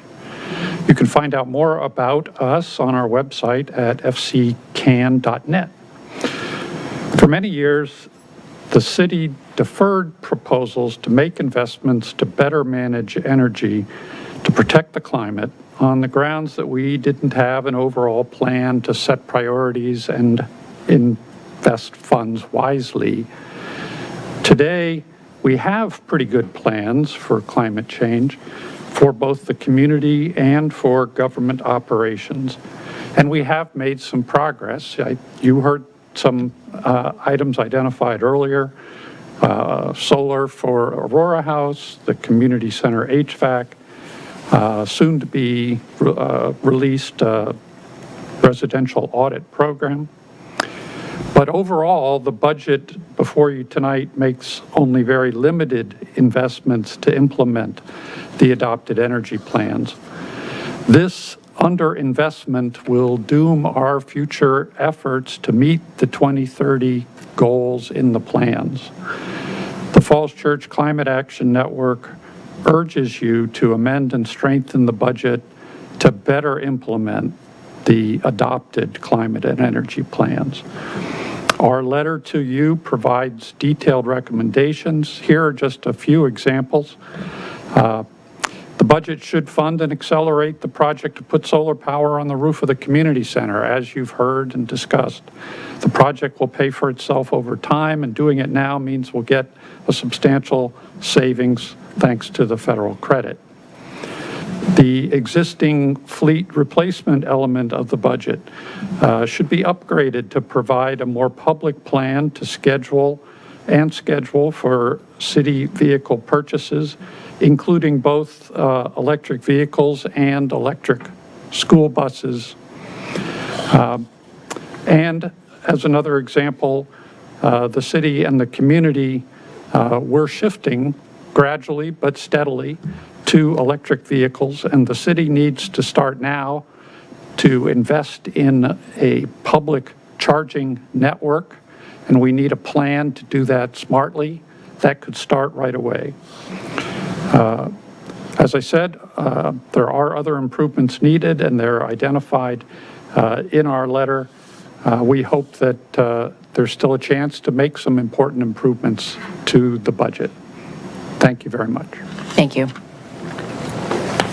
Next, we have Michael Trauberman, followed by John Ward.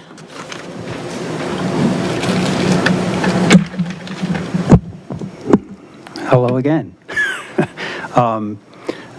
First, as in my ESC capacity, I'll remind you that in the written comments that the ESC endorsed the Falls Church Climate Action Network letter, and we also endorsed solar on the community center. But I'll make this on my personal capacity if I could.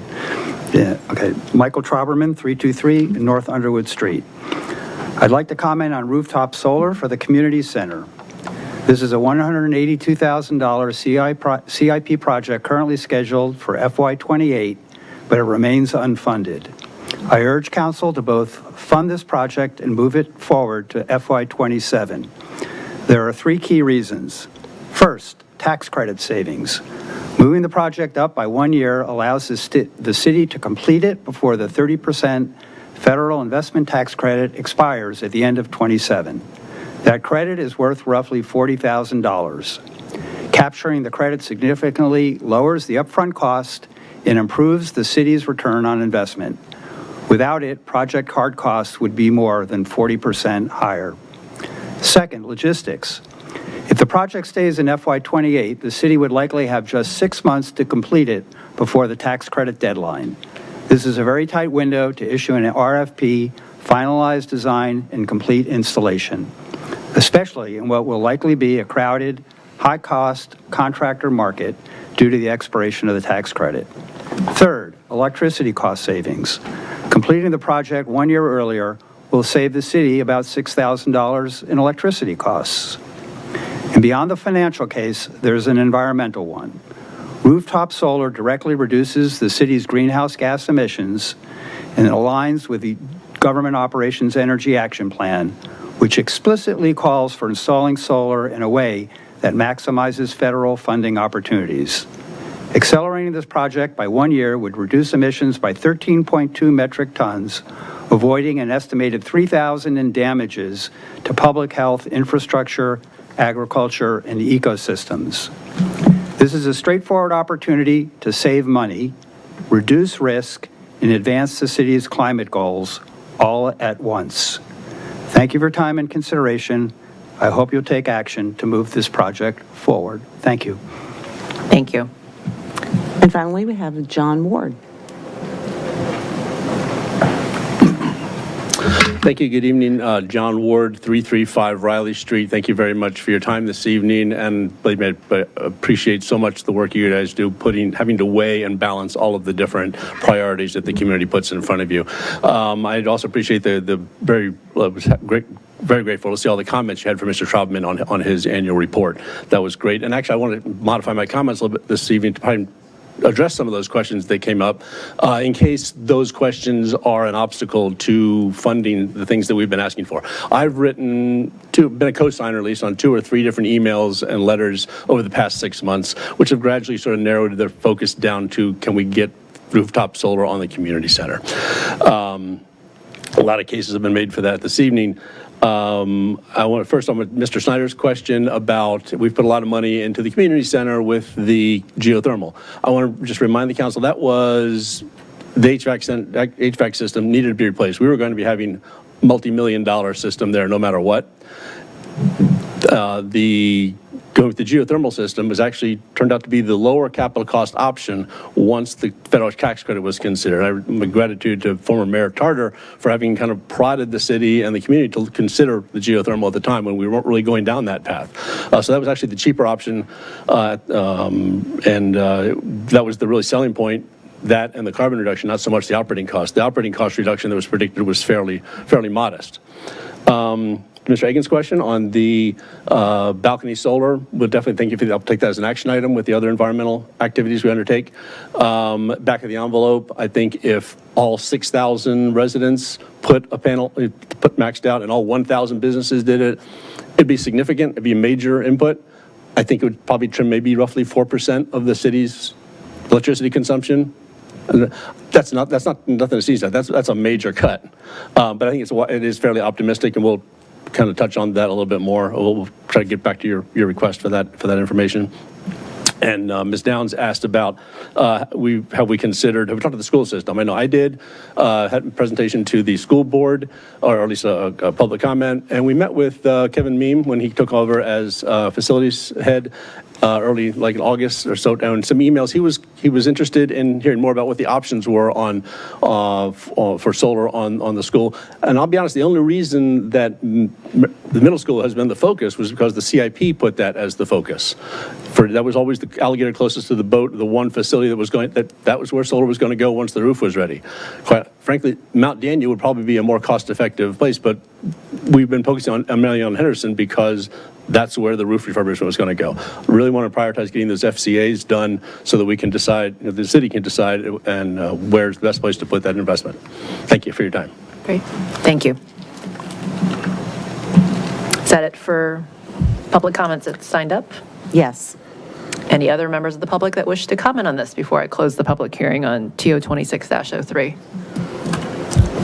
Okay, seeing none, we're going to close the public hearing. Should we continue opening public hearings for the remainder of the ordinances, and then we will discuss the staff report and other items? Okay, let's move on to the next one. So our next public hearing is TO 26-04, ordinance setting the rate of tax levy on real estate for tax year 2027 and on personal property, machinery, and tools and all other property segregated by law for local taxation in the city of Falls Church, Virginia for tax year 2026. Okay, I'm going to open the public hearing. Anyone wish to give public comment about the tax rates?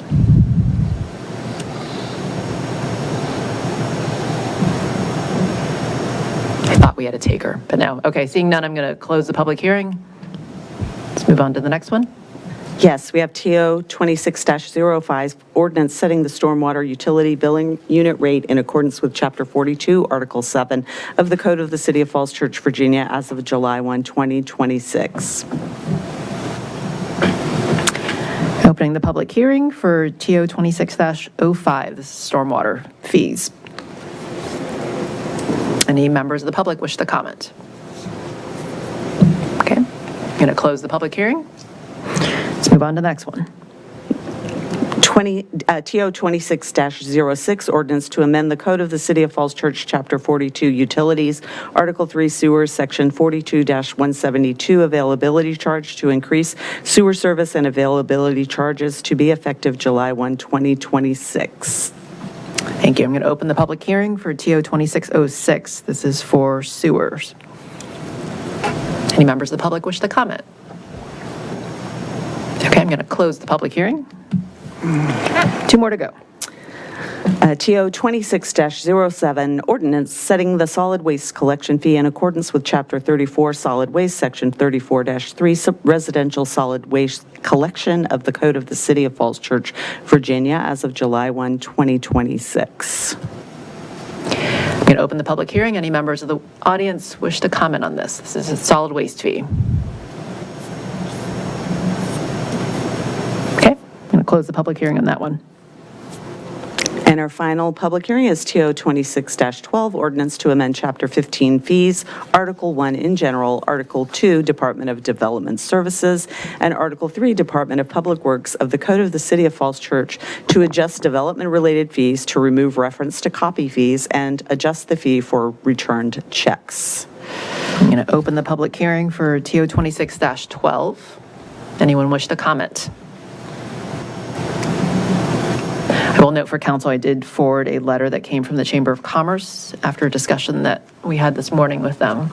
I think that came after maybe the noon deadline, but you should have it in your inbox.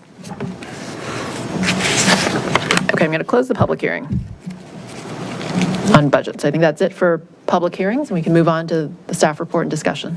Okay, thank you, Mayor Hardy, members of council. So, David So, our finance director, has just about 4 or 5 slides that we'll go through just to summarize some of the discussion from the work session last week. And we have also listed on the agenda a work session at the end of the meeting where the council is going to hear from our sheriff, Matt Kay.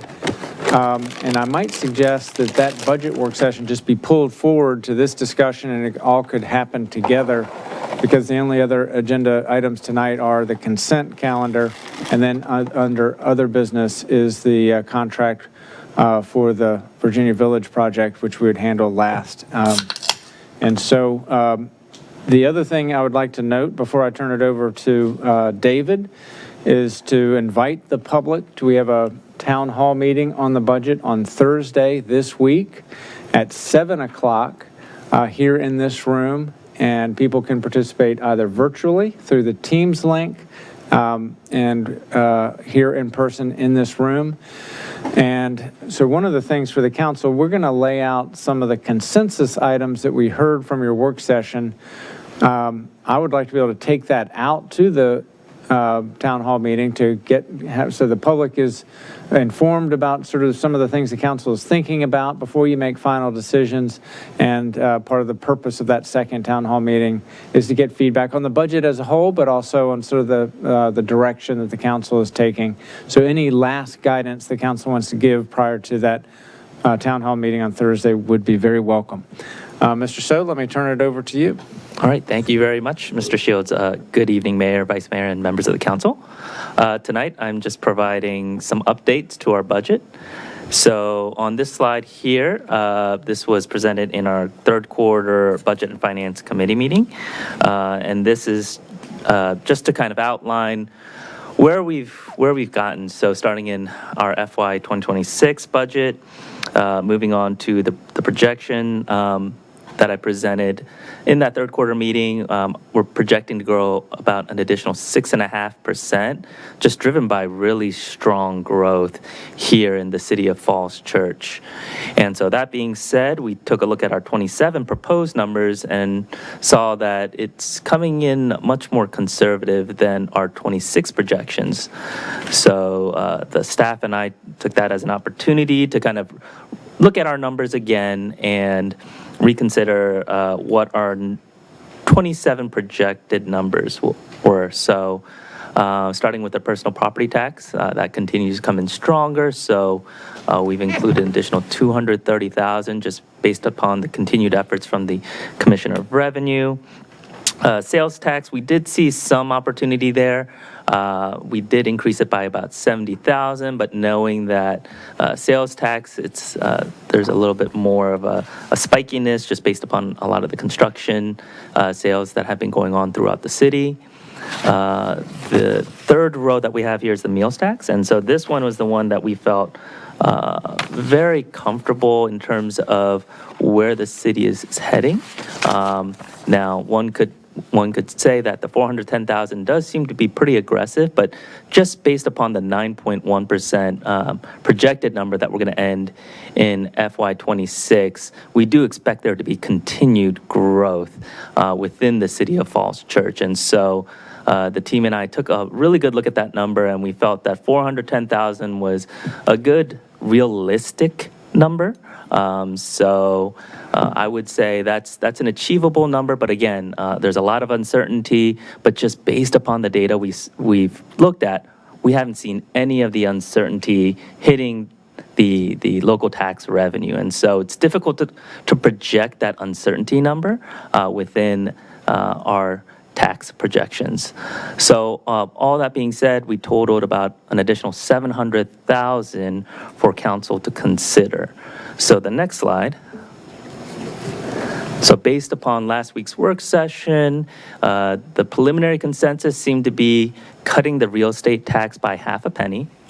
And then based upon the revenue share agreement, we would split the remaining $360,000 with half of it going to schools, which is $180,000. And then for the other half, for general government, we are recommending to put the remaining $180,000 in street maintenance, but to lower our usage of capital reserves. So currently, we're using $800,000 annually within our capital reserve to fund our street maintenance. So we're asking to reduce it from $800,000 to $620,000.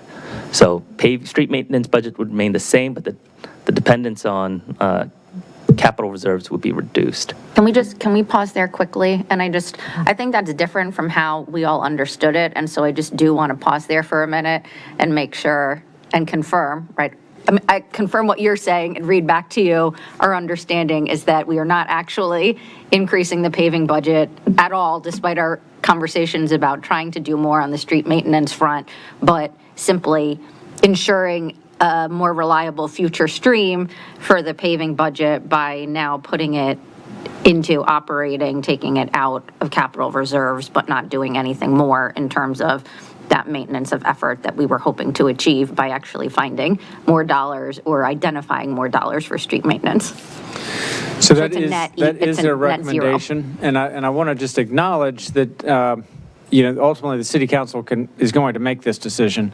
And so we wanted to put forward this proposal as part of another step of weaning the city off of the use of one-time money for ongoing maintenance. And that strengthens the city's financial condition and moves us, in the right direction. We recognize that the city council also wants to increase the level of effort on street maintenance. And so we acknowledge that, and still this is a recommendation. The city council ultimately can make the decision which way you want to go on that. So going back to the slide that showed the FY25, 26, and 27 paving budgets, I think we all had a lot of heartburn that FY27 was below 26 and was even below 25. So are you saying we're still going to be below 25 and all we're doing is switching the color of money? Yeah, if you look at the next slide, it kind of tells that story. And so this was the slide that you saw that everyone had a negative reaction to. FY25, we had $870,000 in the tax rate for paving. That's going down to $700,000. And that's largely because other maintenance in the public right-of-way is increasing. And so it sort of is coming out of the asphalt part of the things that we do. If you follow the recommendation we have, because these are all operating budget numbers, that in the operating budget, it will go from 700 to 870. So from the perspective of this chart, we will get back to our FY25 level of effort in the tax rate. But it will not be a $180,000 increase to paving as a sort of a gross increase. If that makes, I can explain a little bit more. I'll stop there. Do people understand that or have further questions? Ms. Connolly? So then can we use the $180,000 in capital reserves for some one-time spending? Or are you recommending that stay in capital reserves? Well, we will take the sort of careful approach and not recommend spending that 180 in capital reserves. That's kind of where we are, because we have a plan to use all the capital reserves, and so this would give us a little bit of buffer to add projects and the CIP. If the council were to appropriate right now, you still could and stay within policy compliance, but you'd be kind of right there at the razor's edge. But before we had the new Q3 numbers, we were essentially using capital reserves for this anyway, so we were at the edge. Yeah.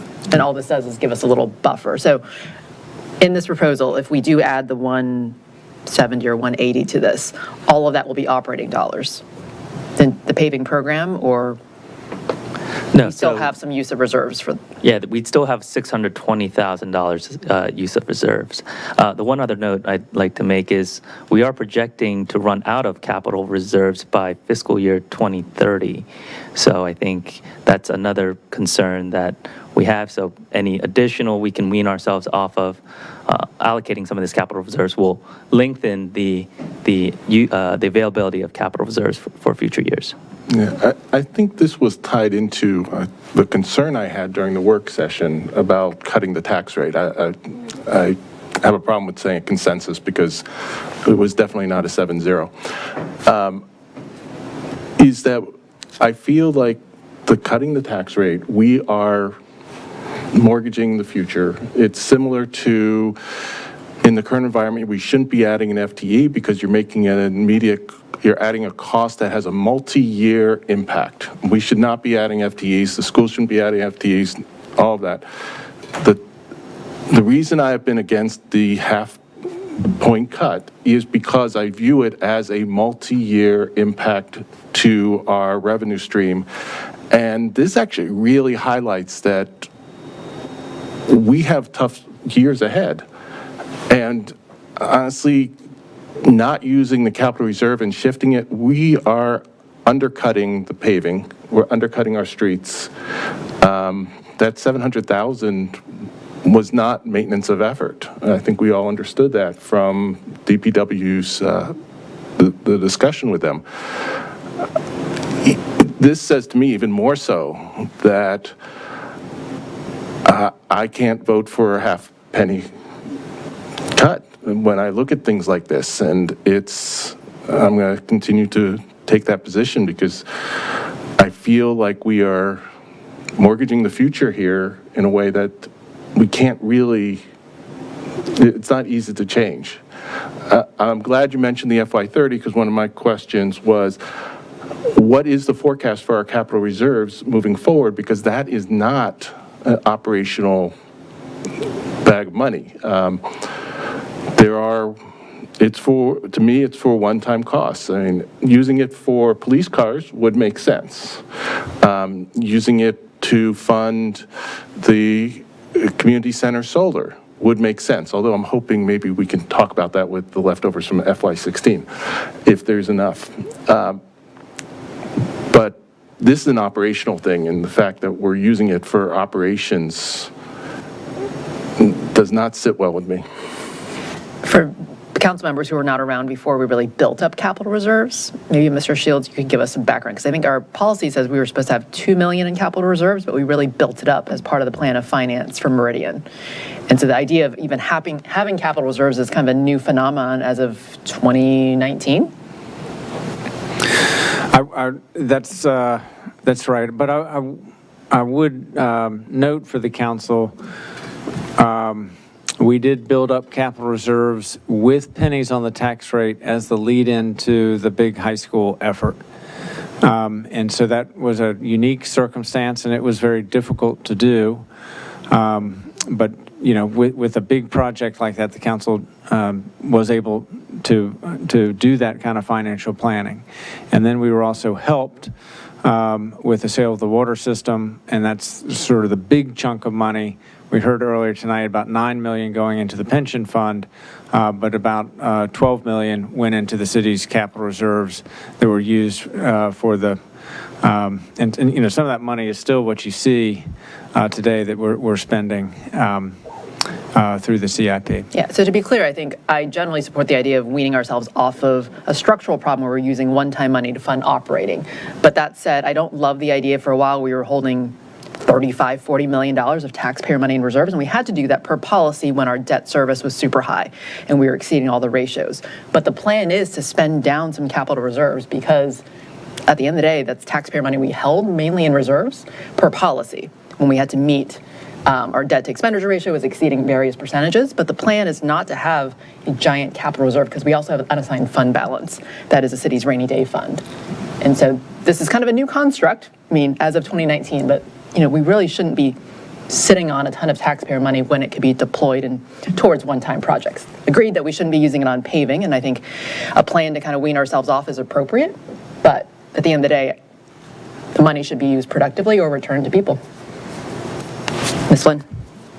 I'll echo Mr. Egan's concerns on sort of the half penny reduction. I think I said at the work session, look, I am very sensitive to taxpayer burden, but I don't think that structurally we're like going about recalibrating the budget properly. And to the extent that I would support a half penny residential tax reduction, I wanted it to be offset somewhat with a C&I tax increase, because if we are sort of saying we're reducing the tax rate, real estate tax rate, because of residential tax burden, and that tax rate is 1/3 commercial, 2/3 residential, you're basically giving up $119,000 of operating revenue when you reduce the residential tax rate, and we don't take advantage of something like C&I tax increase to actually create a funding stream and ongoing mechanism for things like bike infrastructure and missing links, which are two priorities that we consistently hear about in the community. Or if we were reducing residential tax rate, thinking about car tax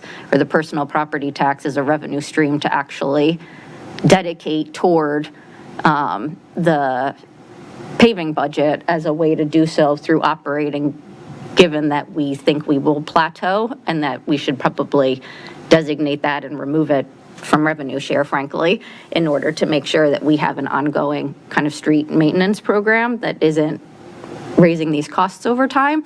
And so I think where I currently sit with budget, even though I don't love the idea of this $700,000, but given where we landed with revenue shares to the first $350,000 of it, that I would prefer to treat, that 350 doing the 50-50 revenue split as operating with a caveat to not, turn it into full-time positions on either side of the general government or schools, and then have the $350,000 in this year's budget by retaining the 118.5 rate, but treating it like as of fiscal year 28 as though it's really only 118, so that we can do the CNI increase at the same time we actually do a residential real estate decrease, as opposed to going so thin this year we're not going to have the opportunity to offset next year, and then we lose the commercial revenues that we would otherwise be getting out of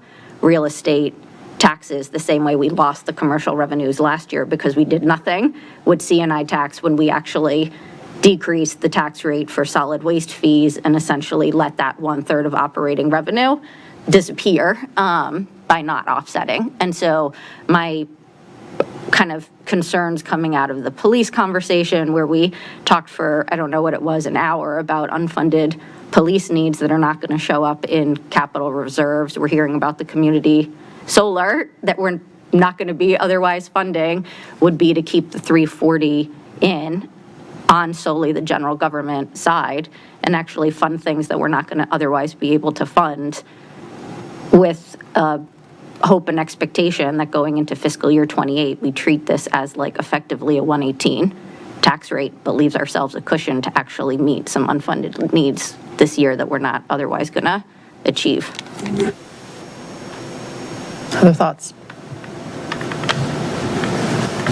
On the point about, I think we all had reservations about using any of this money for FTEs. Do we have any visibility from the schools of what they would do with their share? Because I think their list of unfunded needs were, in fact, actually all FTEs. Nothing other than the list that the council's seen. I think two of them were not AI implementation was a big one on theirs, which I don't believe is an FTE. But most of them were FTEs, which I'm real hesitant on. And do we have data on what their fund balance is going to be at the end of FY26? We've not received that yet. That would be helpful before markup. Other thoughts? Mr. Schneider. Yeah, Madam Mayor. So a couple things. First of all, based upon the data I have, that highway design life is 20 years with resurfacing needed every 10 to 15 years. So I'm not entirely sure that's appropriately bucketed as operating costs.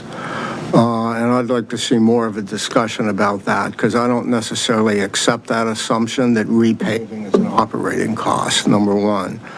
Number two, according to the Council of Governments data, 62,000 federal jobs have been lost in this region. We are now at a 30-year low of federal jobs.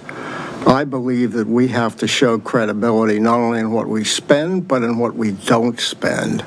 And that I think we're on the brink of losing the support of the public at the level of taxation that we have right now. So I firmly believe that we should try to go for the half penny at least, even as we try to fund other things that we try to fund. Thank you. Other thoughts? Ms. Downs. This is, I guess, more of a question for Mr. So. Reading the staff report, there was in terms of keeping the real estate rate flat, that the median homeowner's real estate bill would increase by $611 or 5%.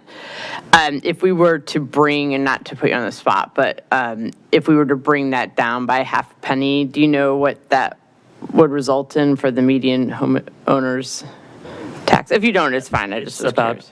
It's about a $57 decrease in the tax bill. Okay, so it's, okay. Again, knowing that every little bit helps, it's not, over a year, $57 probably isn't huge, but I definitely understand Mr. Snyder. This is one of those things I think it's obviously very tough because I see both sides of it, and we continue to be one of the highest taxed areas in Northern Virginia, but I agree also with my colleagues to my left that we could utilize that money. So I'm on the fence right now, but thank you. I would like to clarify that, because I did a little research, that when you include some of the smaller jurisdictions, we're actually middle of the road for taxes. We're currently at 1.18. Arlington just raised theirs 2 cents, and they're the lowest other than Loudoun. We're going to leave Loudoun out of this.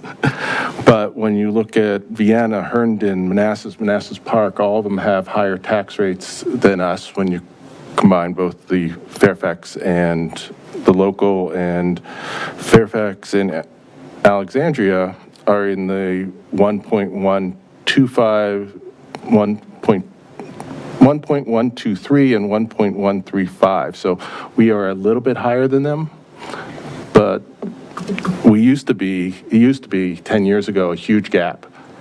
And so I applaud the council's work over the last 10 years to bring that gap down. But I would not characterize us as the highest in Northern Virginia anymore. One nice evolution in the budget cycle, I think this year, last year, is we started actually talking about the median tax bill impact and less about the tax rate, right? Because we all know that your tax bill is your rate times your assessment. And when you look at our assessment charts, like ours were double. Like the reason why our budget is so healthy is because our assessment values are double what the region is. And it's because we are a desirable place to live. When you have limited housing supply and you're desired, you have high demand, prices go up. And so when you look at actually the median tax bill, the 611 plus the other fees, I think 600 plus is probably the highest we've seen in the past 5+ years. And so I think I sent around an article last week that Arlington, even with their 2-penny increase in the tax rate, their median tax bill change is still lower than our $600. And it's because their AVs did not go up as much. So while the tax rate information is accurate, we have lowered it 17 cents in the past 5 years. I think at the end of the day, I think what we should all hold very carefully is the median tax bill impact and what we can do not only to help alleviate for taxpayers, but also for me, I believe in actually just constraining our budgets in anticipation of leaner years ahead and holding ourselves to kind of truly what really is essential to fund and really having some discipline and not funding some things as well. Ms. Connolly? So I just want to talk about the contingencies that we have, the funds that we have, the opportunities for one-time funding, because the solar at the community center is one-time funding that will save us money in the long run and is the right thing to do. So could we use that $180,000 that would be sitting in capital reserves to fund rooftop solar at the community center? Because it's a one-time expense. We could. Yes. That's not staff's recommendation, but we could decide to do that. My other favorite pot of money, and I know Mr. Shields is going to roll your eyes, but you just have to listen to me talk about the pension investment, where we've been smoothing all those years, but it seems like there's a lot of money in there too. Are we smooth enough? Can we take any more than $650,000 out of that this year to help us over this hump? So what the $640,000 represents is a 7% anticipated return on investment of the $9.2 million. And so that balance has grown to $11 million. And so the $640,000 represents about a 6% expected return on investment, and that is these days sort of what actuaries are recommending is a reasonable anticipated future returns. So I would recommend staying pat on the 640 and not increasing that. That'd be my recommendation, but that could be referred to the retirement board to see if they have an opinion on it as well. I think it would be to stand pat. Okay. While we're on one-time money, though, we have FY26 surplus. Right. Remember, we're ending the year with a surplus that we're also splitting with the schools. Are we using it for a master? What's the staff recommendation or early thinking on that? Right. For the year-end money? Yes. FY26 year-end money. You want to speak to that, Dave? Yeah, so currently, we don't have plans because we still, it's a projected number. So we usually wait until the end of the year and when we have the final results. So just based upon the current circumstances, our projection was best guess as of the data available, but just with the current economic uncertainty, I think it'd be prudent to hold off on some of these conversations until we get towards the end of the fiscal year, and we have a much better sight to what that number will be. But you do anticipate ending the year with that surplus that you had shown us? That's the hope, but just based upon kind of what's been going on, we're kind of crossing our fingers. Okay. And again, I would love to have the school's projection as well. I think the other that's kind of the hanging chat out there is there was additional commercial AV of 170,000, I want to say, that we talked about in February. So when commercial assessments came in higher, I think the city manager made a recommendation to put our share, 170, into the operating budget, and then the school share actually in school capital for one-time spend. And so that's another bucket that I think that we have not talked about. Did not go into their operating, correct? That's correct. And so by putting the 170,000 into the school CIP, one, it did honor revenue share. That 170 was in addition to what the school board asked for. And then the other consideration that was behind that action that recommendation that I made is that the schools are doing a facilities assessment right now. They don't have funds to implement what they find from that assessment, at least in the budget. And so I think these funds will be needed. That is technically operating dollars, though. Like, that's ongoing money. So commercial assessment came in higher this year. It's going to come in at the minimum at that level next year, presumably, right? That's right. And so to me, that's a good thing for them to have recurring pay-as-you-go capital for school facilities because they have the largest physical plant by far in the city. And so I think it is going to, I think the city will benefit from having that built into the operating budget as we go forward. It probably is going to need to be larger in the future. Can I ask a follow-up on that? So, I mean, that's your recommendation. That's right. And if we were to adopt the budget, I mean, it's not like we can include a direction as to the 174 goes, right? So, I mean, I guess at the end of the day, we would be saying revenue share, X amount of dollars, expectation that you use this 174 for a new ongoing facility upgrade operating revenue, but ultimately, like, the schools will decide how to spend that 174 in their budget?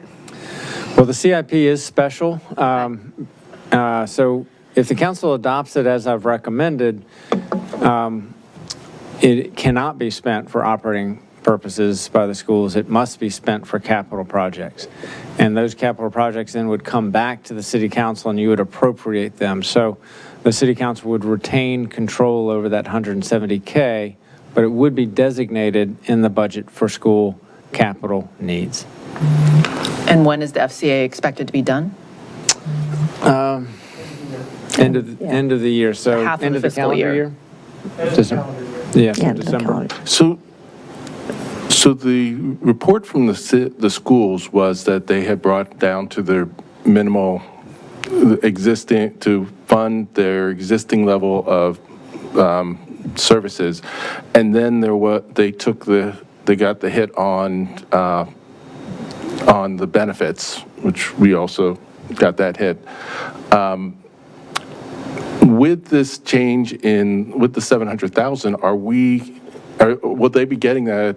I think it was $205,000 they needed to get up to meeting their funding for existing services. They also had a $500,000, which was all new services. But we heard from a lot of people in the public comments that want to make sure that the schools are getting funded to where they need for the existing level of service. I want to make sure with that $700,000 that is the case. For the That versus this 170, I'm a little bit confused on which numbers are which. And I think the 170 is FY '26 numbers? No, that's February, man. This is, so in essence, they're getting 170 plus, yeah, 350,000 more operating dollars, right? Then proposed budget. Than the proposed budget. So that's where I think, again, in light of our concern about FTE usage, like if that's all going towards operating, I think that should give us some pause. But you're saying you're saying one, yeah, there's 350 more going to the schools than what came in at the school's proposed budget. 174 of that is the money that the city manager is recommending would be designated in a CIP stream. So there's really 174,000 operating revenue, so to speak, apart from whatever if we were to use the 700 and a 350 one time, if we didn't come down the half penny. Trying to remember where that 205 came from. Oh, all because these of the numbers. benefits. Yeah, I'm not. I'm getting confused. I'm losing. So just a quick question. Mr. Shields has recommended 174,000 on the school CIP. I haven't heard any school board member talk about that at all, or school staff talk about that. Like, do they have CIP needs ahead of their What did they, FCA do not they being know done? this is in there? Do they want it there? They know it's there, and I don't. I think it's going to be needed. That's I guess all I can say. But That's why I there kinda was not wanna- a lot of consultation. It is my description of it just a moment ago. It was the full rationale that I had for that recommendation. Yeah, it was definitely, because I remember the recommendation that money be moved to CIP. I remember, I just don't remember when, because I remember the mayor and I talked about that. I mean, February meeting? Yeah, I mean, it definitely was in some document or something that I believe that was shared with the school, but we never really touched on it. We didn't have a huge discussion about it, but I definitely remember seeing that somewhere. I mean, I will say candidly, in both my conversations with the chair and the vice chair, they were taken aback that there was a designation of $174,000 to CIP as opposed to $174 into revenue share, with the schools being able to decide how to use that 174, and that it was, potentially I don't know, overstep, or my words, not theirs, of sort of designating the funds in that way, coming out of the conversations around the additional revenues. And my own response was that I think it was a effort on the city staff side to honor revenue share in a way that the council at that point was not necessarily committed to adhering to revenue share.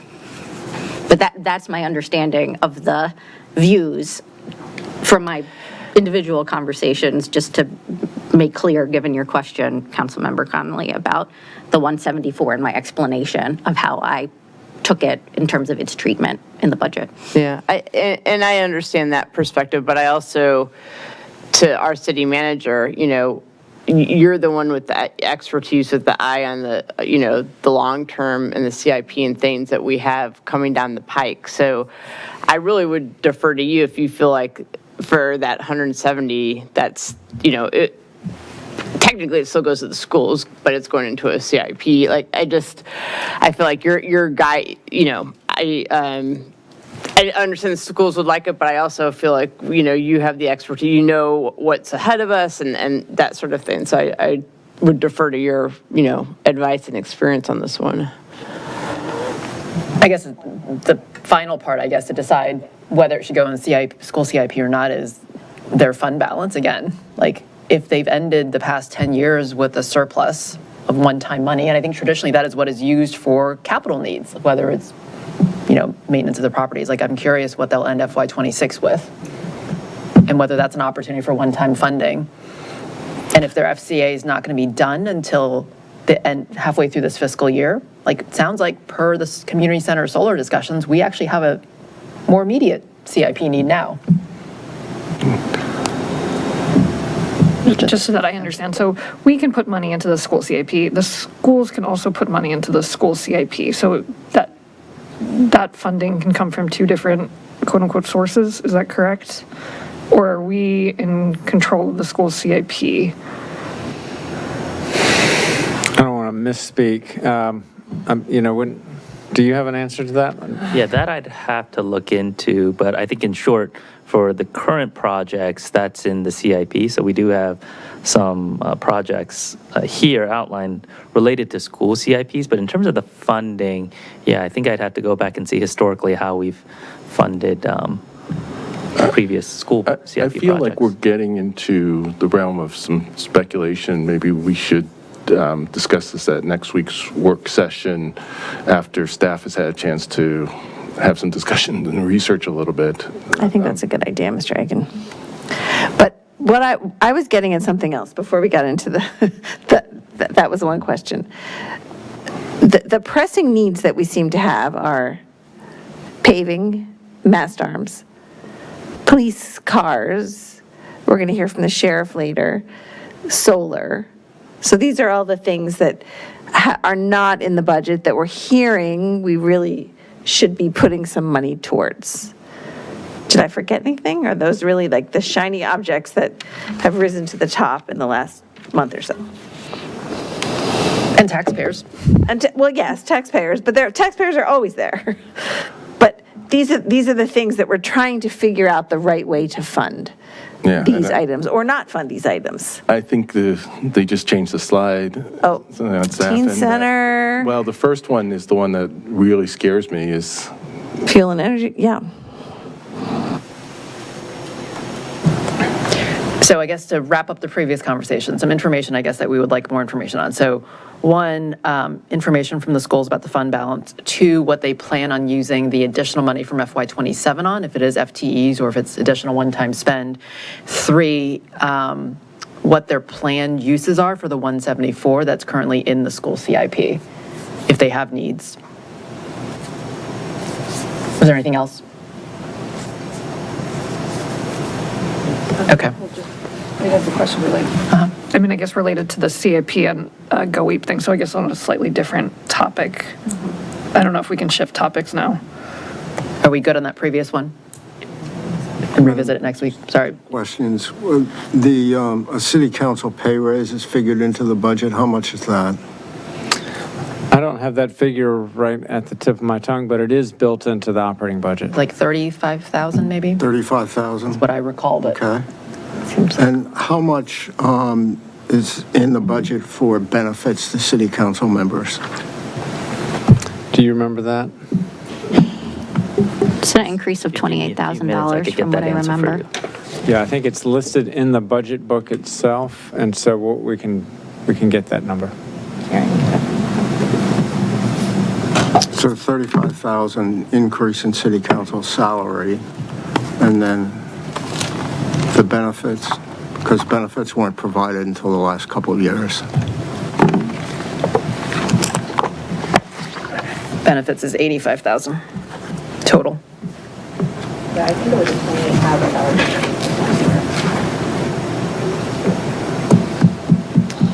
28,000. So in our 27 proposed budget, we have about 85,000 for benefits for city council.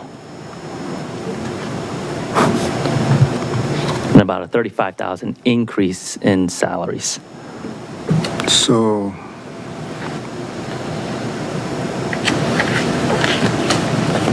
$120,000 right there. Okay, thank you. Can I ask about, okay, so I have a few questions about, like on a slightly different topic, about funding the solar on the community center. I know there was discussion about shifting some things around in terms of the city hall reconfiguration. I don't know if anybody up here has had discussions about that, but I would be, or if that's been brought to your attention, Wyatt. But I would be curious to know, like, what exactly is involved with the city hall reconfiguration, and what the expectations are for that. And if we were to reduce the cost there, what would be the implications? So in the CIP, we do have money for City Hall configuration. Last year, we had a discussion with the council about potentially going out to lease properties, and that was not supported by the city council, or, ultimately through the budget process. I think we pulled that recommendation back. But we do have real space needs in this building right now. And so the intent behind that money is to reconfigure space, workspaces so that staff can fit in this building. And then one other element to it is for the permits counter itself to reconfigure that space aligned with some of the findings of the permit process assessment. And so there's some sort of a slice of that is intended to implement some of those recommendations. Gotcha. And so would this be something that would just meet the current needs, or it's something that would be expected to meet current and future needs, or what's the sort of scope of that? And so let me invite Mr. Young maybe to speak to the scope of work as it was envisioned with this project. So I think, the direct answer is primarily current needs, right? We've got a lot of kind of space sharing and things going on today that's kind of clumsy, and it kind of makes it inefficient for our staff to work. And so the intent of this, the funding here is to bring in a designer or consultant and help us identify ways to kind of make the space work better for our staff, whether it's converting spaces into additional meeting rooms, reconfiguring furniture to be more amenable to sharing, reconfiguring the permits counter like Wyatt explained. It's a limited amount of money, for that kind of work, and so we need to bring somebody in to help us kind of figure out how best to spend it. Okay, so that money would be for both the a designer or consultant, as well as for, I don't know, cubicle separations or I guess furniture or other things like that. So Correct. It would be all encompassing. Okay. I guess so. Then the other thing was for the community center solar. That is, we would have to provide all that money up front, or that's not, or it would be something that it would be a certain amount that we could pay over time. I think it would be everything up front. Everything up front, okay. And then in terms of, I guess we were also discussing the net, if we were previously on the edge in the CIP before, or excuse me, in funds for not operating expenses, but reserves, using that $180 or $170 to then apply that to the solar on the community center. That would be a possibility that's still on the table too. Okay.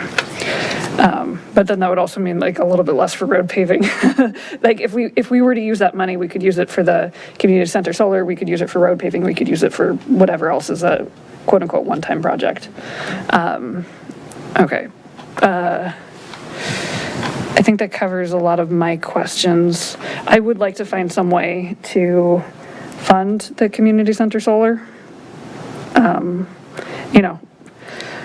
It's in terms of returns and other things like that, it's difficult because for road paving, the returns that we get are actually quite substantial in that we don't go further into debt.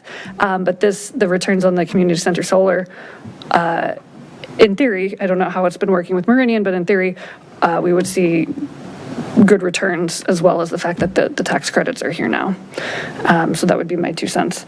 I do have one more question, but it's on a slightly different topic too, but related to environmentalism.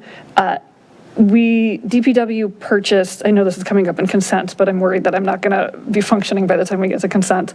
DPW purchased 3 gas cars for their fleet. I believe in the GOEP, it was supposed to be 1 gas, 1 hybrid, 1 electric. At least that was what was laid out. If we go back to the GOEP. I don't know if I've got the specific trucks in mind. The 3 vehicles that I think we've bought out of Public Works this year that are gas vehicles are all heavy-duty, large vehicles for, kind of replacing some vehicles. I think one was for our sanitary sewer program, another was for our stormwater program. And then urban forestry. They're all F-250 or larger trucks. There aren't hybrid or electric solutions available for those mission sets. I do, yeah, so I think so in the GOEP, I believe, it was supposed to be for those specific trucks, it was going to be one gas, one hybrid, and one EV. And so if you don't have the answers tonight, I would be curious to find out, was that a funding thing? Was that just none of these vehicles are hybrid, or it's just not, that doesn't exist? That is the answer. It doesn't exist?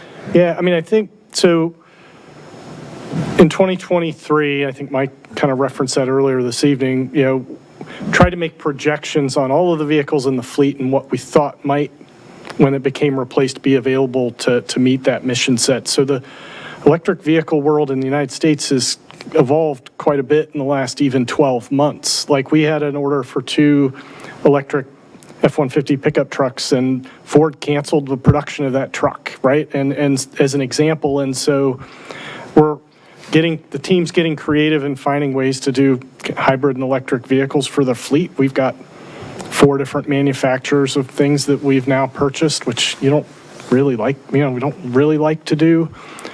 But in the spirit of trying to kind of find ways to use electric vehicles in the fleet, I think we've done a pretty good job. It just kind of where we're at in 2026, there isn't a solution for all of our needs in the kind of hybrid and electric world. Gotcha. I was glad to see that the police department is getting hybrids for a lot of their the Ford replacements. Okay, so then I guess my point would then be, given that, I guess, the GOEP laid out the strategy to be able to get to the 50% reduction by 2030 and 100% by 2050, and given that we aren't able to, I mean, with current technology or whatever else, that we aren't able to even get hybrids for some of these vehicles or whatever else, that makes the community solar that much more important, or just even other ways that we can approach making sure that we reduce our government emissions even more important. So that would be my plug for community center solar, if we can find some money in the budget for it. So are there other people who would like to see community solar? So while we're kind of in markup, like, are there other people that would like to see community centers? So the community center, I would also like to see community center solar happen with one-time funds versus operational. I'm not sure I would necessarily trade off paving. But one question I have, we talk about the future benefits of community center solar. It would be helpful if we had some numbers around that. What's the net present value of the solar on the building? And I know you're not going to have that ready right here. We don't usually do that. Most of our stuff it's an expense and it's gone, but this is one where there is an NPV there, but I don't know what it is. So I'd be interested to hear what that was. So I'll give you a general kind of answer. I think the payback's somewhere between 15 and 20 years. And I think in the CIP book, we estimated 20 if you include all of the costs. I think the $182,000 that we're proposing, which includes kind of staff time and everything to manage the project. So 20 years. Which from a business investment standpoint, like, financially isn't awesome. Yeah, I mean, 20 years is long return on investment, especially with the life of these, but I also know that the agreements that are in place tend to be a little bit tilted towards the companies that manage them. But I think it'd be also good to know, in the future value of this, $200,000 is $2.4 million, or whatever it is, that net present value, which is a different number from the payback period. Other thoughts on community center solar? Yeah. Dave? So partly why I engaged in the conversation a few minutes ago was to get a good handle on, if we do that, what is the number we ought to put in. And what I heard was that the argument for moving this from 28 to 27 is for us to take advantage of a federal program. So what is the total cost minus the advantage from that federal program? And that's the number that I think we ought to be working with. So I think it's roughly, the 182,000 minus the 40,000 that Mr. Traberman referenced earlier this evening. So we're talking about 142,000. After we get money back from the federal government. So that's moving in the right direction on that anyway. But we need to pay the 180 up front, though, like. Well, I mean, this is why I probed. Is the money assured or isn't it?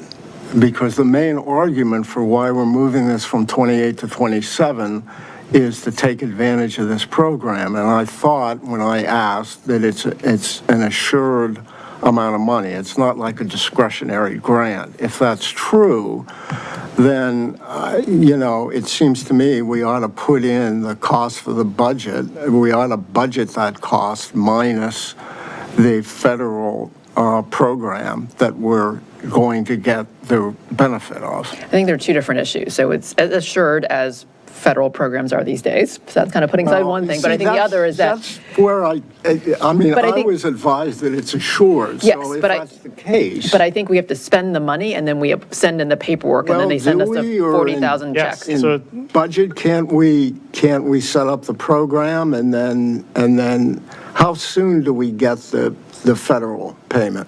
So I believe we've applied for the kind of rebate, tax rebate, if you want to call it that, on the community center HVAC yet, and we don't have it. And so it's like that does call it's likely into that question, it comes the year after we spend the money. Yeah, so. I'm just trying to figure out, well, if we build in the 180, I think we ought to somehow recognize that the reason why we're moving this up is that it's saving us 40,000. I don't want to lose that 40,000 savings. That's the justification for moving from 28 to 27. I would wonder what the GAAP standards say about the way to deal with this, because that's the generally accepted accounting practice is. What we're really talking about is cash versus other accounting methods. I think David's going to be the one to... I think without getting into what our accounting standards are, given our experience with community center like geothermal, we essentially send in the rebate paperwork and we're waiting for it back. Sounds like we might need to budget 180.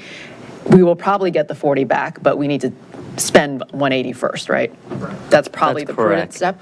Yes, and then let's say for this example, the 40,000 comes the following year, it would flow in as a surplus item for, let's say, FY28, and then we would come to council and ask to appropriate that money. So to try to wrap up the conversation, because I know we have the sheriff patiently waiting in the audience, and I would like to get to his presentation. On community center solar, I think I'm hearing general consensus that people would like to fund it. The how is obviously the issue. I've heard three different options. I've heard one is, could we punt on City Hall reconfiguration or part of it? Because that's 50,000 in planning and 150,000 in construction. Could we somehow swap them or delay it a year or not fund that as much? Second, we could use FY26 surplus money, the additional 340,000 that were expected at the end of the year. Third, we could use capital reserves. So if we are freeing up money from the new 700,000 based on the favorable Q3 results, could we use some capital reserves to fund community center solar? Are there other options that people have thought of? I have a question, which is, could we use, I know this is against, getting to 50% reduction in GHG emissions, but could we use SRECs or other things to offset the cost of the solar for a few years to be able to better fund it? A little bit. Okay, anyway, maybe it might not make a big enough difference. So I guess. Can I on? Okay, so yes, I would like to fund community solar. I would have a list of 3 things I would like to fund and would like to continue to be part of the conversation about how we fund those things. One, I'm not satisfied with just not increasing the paving budget and just having it as a net zero, paving budget, and so I would put that on the list. I would put community solar on the list, and I would put likely like 2 of the 8 police vehicles that we need to start replacing on the list. And so, like, I don't want to start, I want to keep them as a group because I think we need to think about them as a group and where the money for things comes. Before we finish the conversation, I'm not going to like beat a dead horse on the whole council salaries, council benefits issue. I've talked about this a lot. I don't think council should be conceiving of itself like part-time employees. I don't agree with council benefits being treated like council part-time employees. I recognize we made a decision on council benefits. I'm not looking to revisit the decision on council benefits. Given the increase in over $28,000 in council benefits in a year, I think it's responsible for us to look at whether we should actually be doing an increase in $35,000 in council salaries the same year if we've made a decision that benefits are important and we think that that, you know, is an important thing for people who serve on council to have. Then my view on it would be like to go ahead and fund the benefits, but to not actually fund the $35,000 salary increase, given that we had the conversation last year about taking it up in light of this year's budget.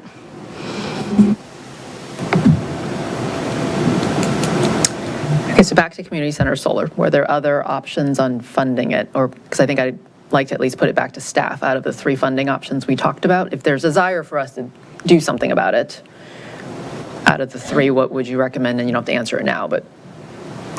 Yeah, so what I think on May 4th, we'll have a short work session discussion on the community solar so we can give answers to the questions and some of staff's thoughts on that. Okay. Are we ready to move to inviting the sheriff? Okay. Sheriff, thank you for patiently waiting till 10:20.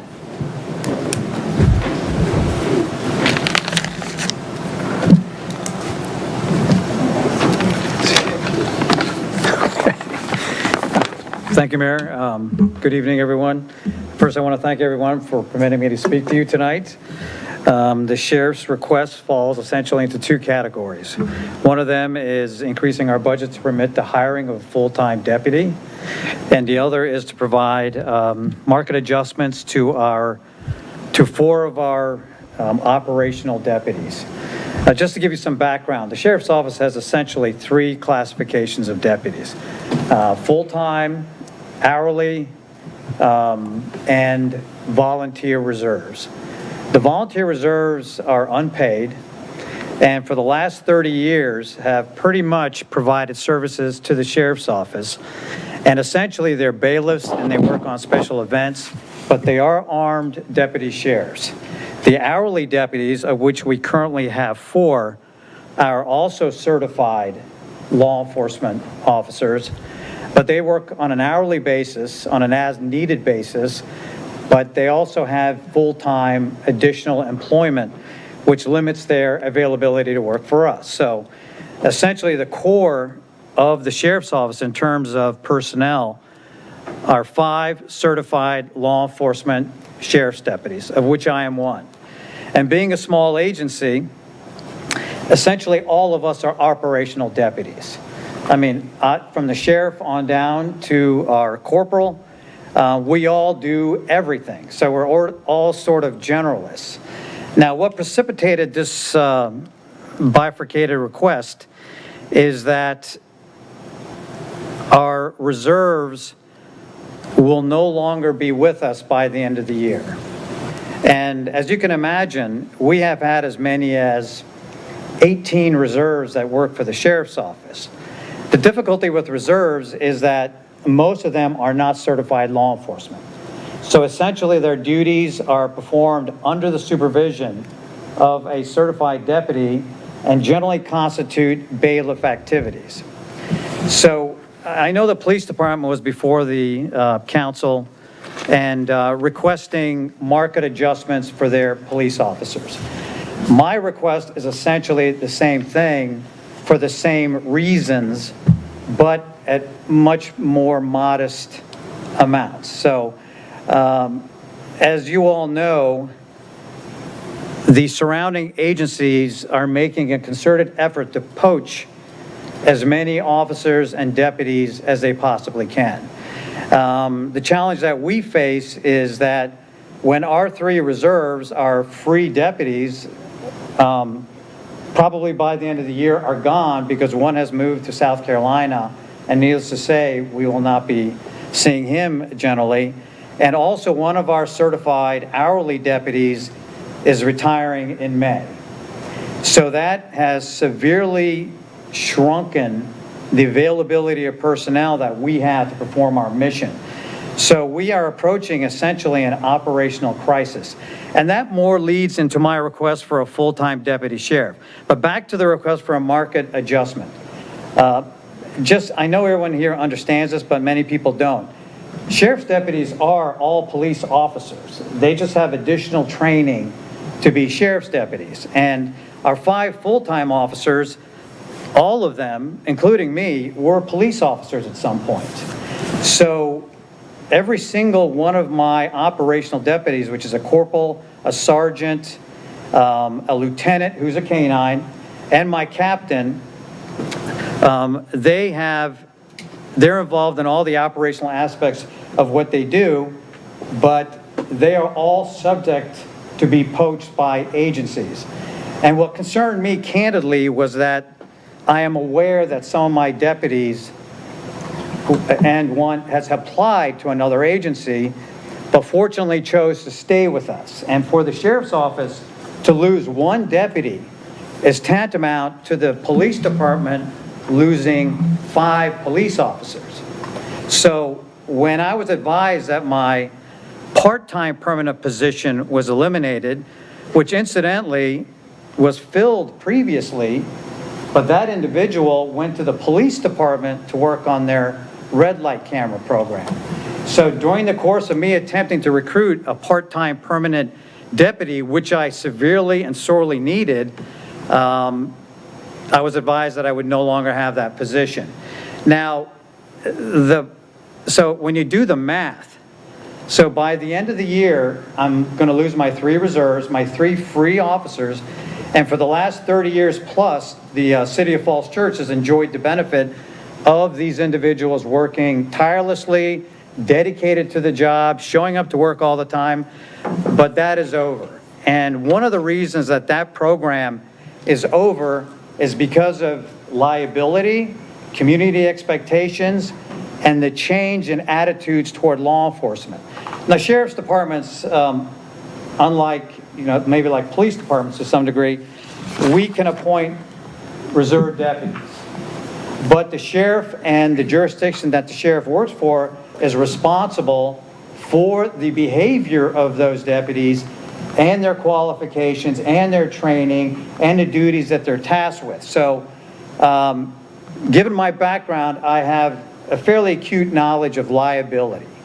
And at this point, given the sophistication of our jurisdiction and the approach of surrounding jurisdictions, we can only utilize certified law enforcement personnel because they are armed, they carry guns and weapons outside of the city at special events, and of course our 5 full-time deputies and our 3, well, we have 4 now, but on May 1st we're losing 1, so essentially I'll speak to 3 hourly ones, but they have jobs and they're not available. So most of the tasks of the sheriff's office falls on the 5 full-time deputies, and with assistance from our hourly sheriff's deputies. So again, recruitment and retention is a severe challenge in this jurisdiction because every single one of my full-time deputy sheriffs is subject to poaching by any jurisdiction. And unfortunately, and I'm just going to be candid about this, so police officers have a tendency, and sheriff's deputies, to almost act as free agents sometimes. So they are sort of looking out for maybe the grass is a little greener on the other side of the fence. So, and quite frankly, you can't really blame them because if you're going to work and you work for a jurisdiction that you think is not paying you enough, there are plenty of jurisdictions out there that will snap you up. So in order to try to head that off, and again, I mean, sheriff's deputies and the work that we do is law enforcement. I mean, we do have some civil functions like civil process and evictions, but many deputies are killed and injured in evictions and in civil process. And one of our most hazardous tasks is inmate transportation, because when I worked for the police department, when you dealt with people, you weren't really sure if they had committed a crime. But with sheriff's deputies, we are transporting individuals that have been either accused of a crime or have been convicted of a crime. So sheriff's deputies on some level engage in more hazardous activity. Plus we're out in the city and we're required to respond to active shooters and things like that because we are all trained police officers and sheriff's deputies. And obviously the community expectation is that a sheriff's deputy driving around is going to respond to an active shooter situation. So, so at this point, all our deputies need to have that level of training, and therefore any further hiring by the sheriff's office will require that these individuals are law enforcement certified. So, but again, the figures that we are requesting, these market adjustments, in addition to the 4%, fall in the 5%. We have a K-9 officer we'd like to give 8% to, because as you know, K-9 officers have a dog that they're responsible for, and they're responsible to take them home and care for them all day, so they're constantly tasked with taking care of this dog. It's like having a 5-year-old, okay, that they're constantly keeping a track of, that's furry. And so they are entitled to a certain additional compensation because of that omnipresent obligation that they have. So we are requesting a little more for our lieutenant. And as a matter of fact, he's the K-9 officer that responded to the Eden Center with the hand grenade. I'm sure you heard about it. So he was there assisting all the other bomb squad with performing the searches. So again, I think for us, losing a deputy would be an operational nightmare. And it would also be a significant officer safety issue. Because when you only have 5 full-time deputies and you lose one, you've essentially lost 20% of your full-time force. So, and that ties into our request for a full-time permanent deputy sheriff position. Now, the cost for that is a little uncertain because it really depends on the training of the deputy sheriff that would ever be considered. So we estimate, and I've spoken to HR about this, the cost would be roughly 30 to 35% of the salary that we hire the full-time deputy with. So I would anticipate that would be around maybe $105,000, $110,000 at this point, maybe $120,000. And in order to give the full-time operational deputies the market adjustments requested for FY27, that would be approximately between $18,000 and $19,000. So that's a fairly modest cost, in my opinion, and would help the retention of these very, very important members of our agency. And at this point, as a practical matter, if that request was granted for the full-time permanent deputy sheriff, here comes the tough part, the recruitment part. Now, it's very difficult for us to, as I said, we were in the midst of recruitment for the permanent part-time deputy.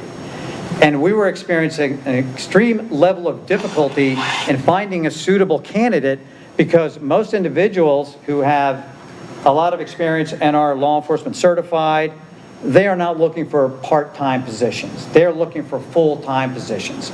And part-time positions, as the name implies, work part-time, and our needs arise spontaneously. Like, as an example, we'll get a call on 8 o'clock in the morning and say, we need you to pick up an inmate this afternoon at 3 o'clock.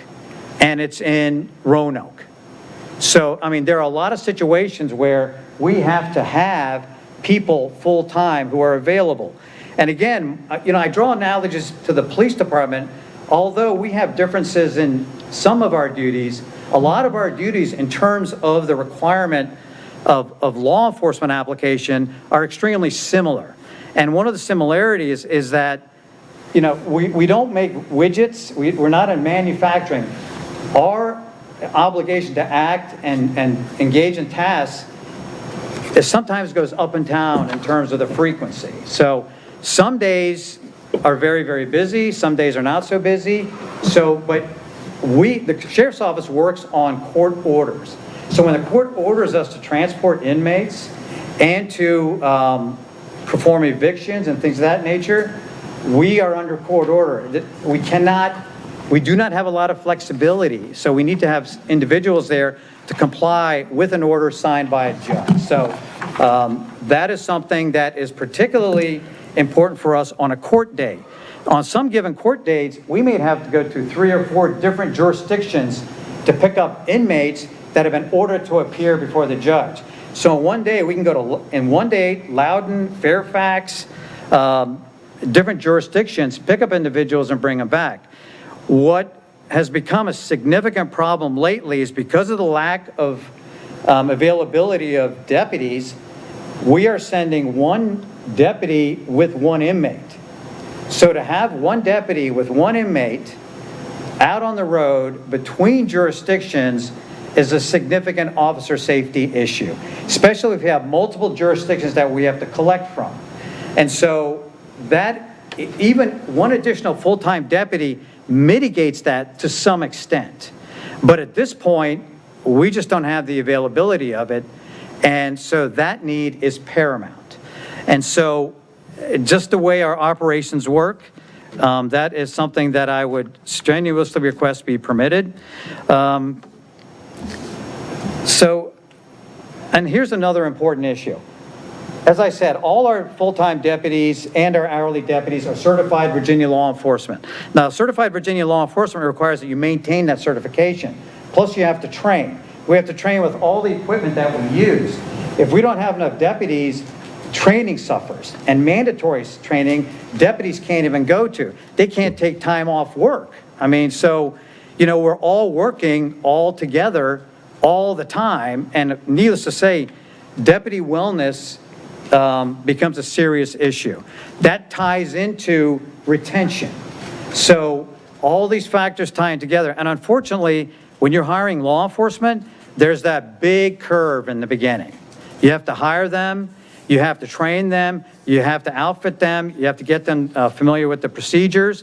And there's so much competition for deputies, it takes a long time to find an appropriate individual to work for your department, because it's specific to your department. Now, another issue, and this is something that I'm sure most of you know, and I'm almost done, is that the Sheriff's Office has traditionally done a lot of traffic enforcement. I remember when I was a sheriff's deputy, I performed a lot of traffic enforcement.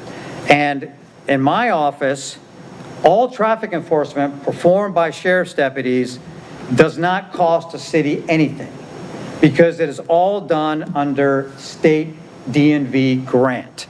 So this additional deputy will also be able to, in addition to the massive need that we have for the deputy, we'll be able to go out there and address the one thing that I hear the most of when I walk around the city is traffic. Stop signs, speeding, you name it.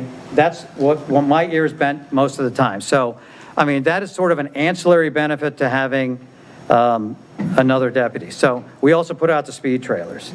And again, in the event this is granted for the full-time deputy, it still will take quite some time to do the interviewing and finding someone, because again, we have a lot of competition.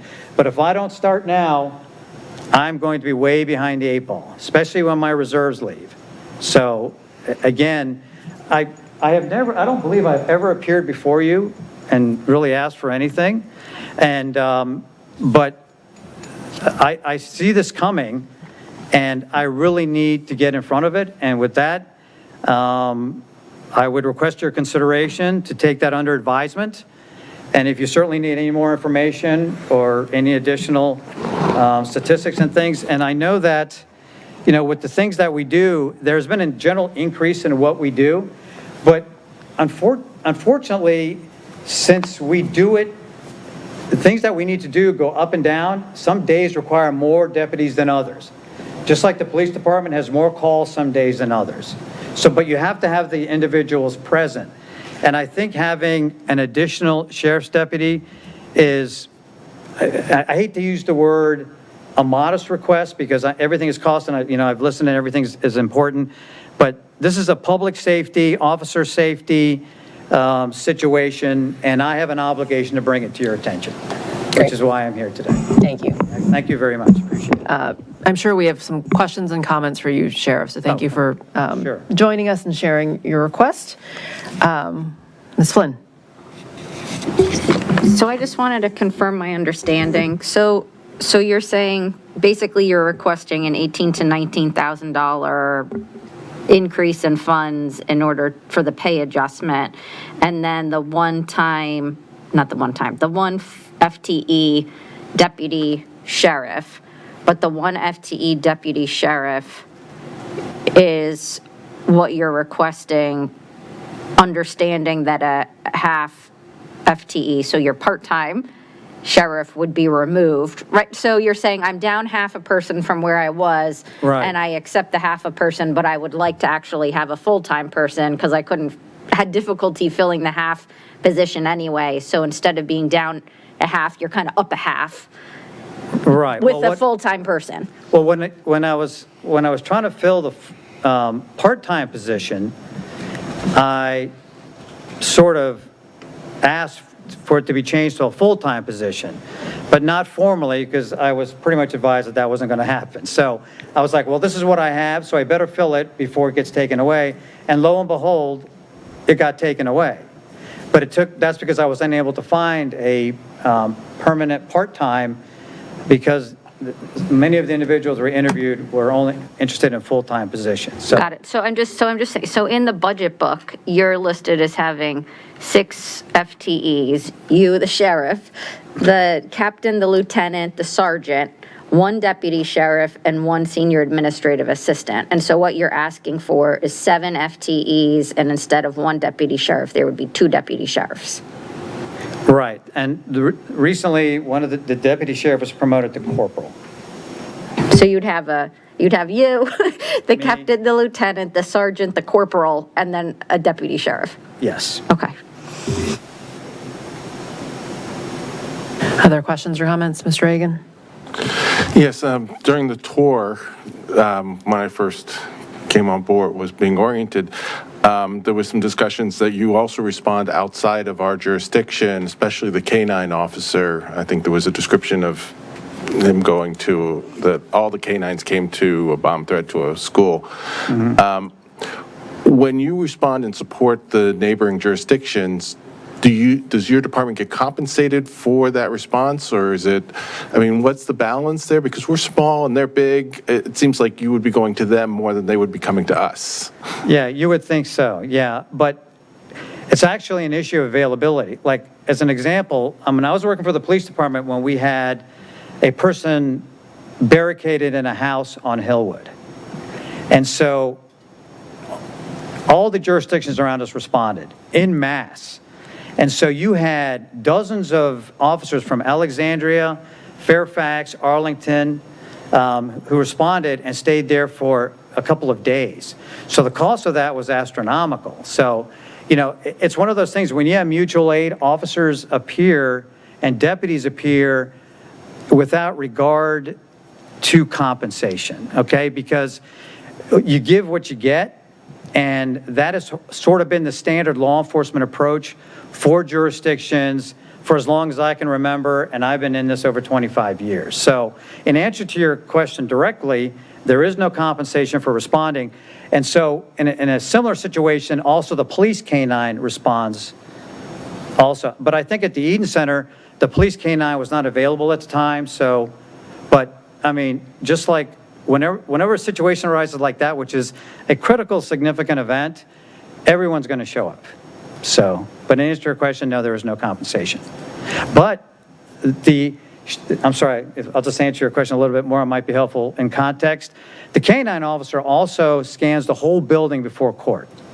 So that's one of the functions of the K-9, is that they check the building, the judge, around the judge's car and everything, in the courtroom and outside the courtroom. So they have an ongoing obligation, plus any event in the city.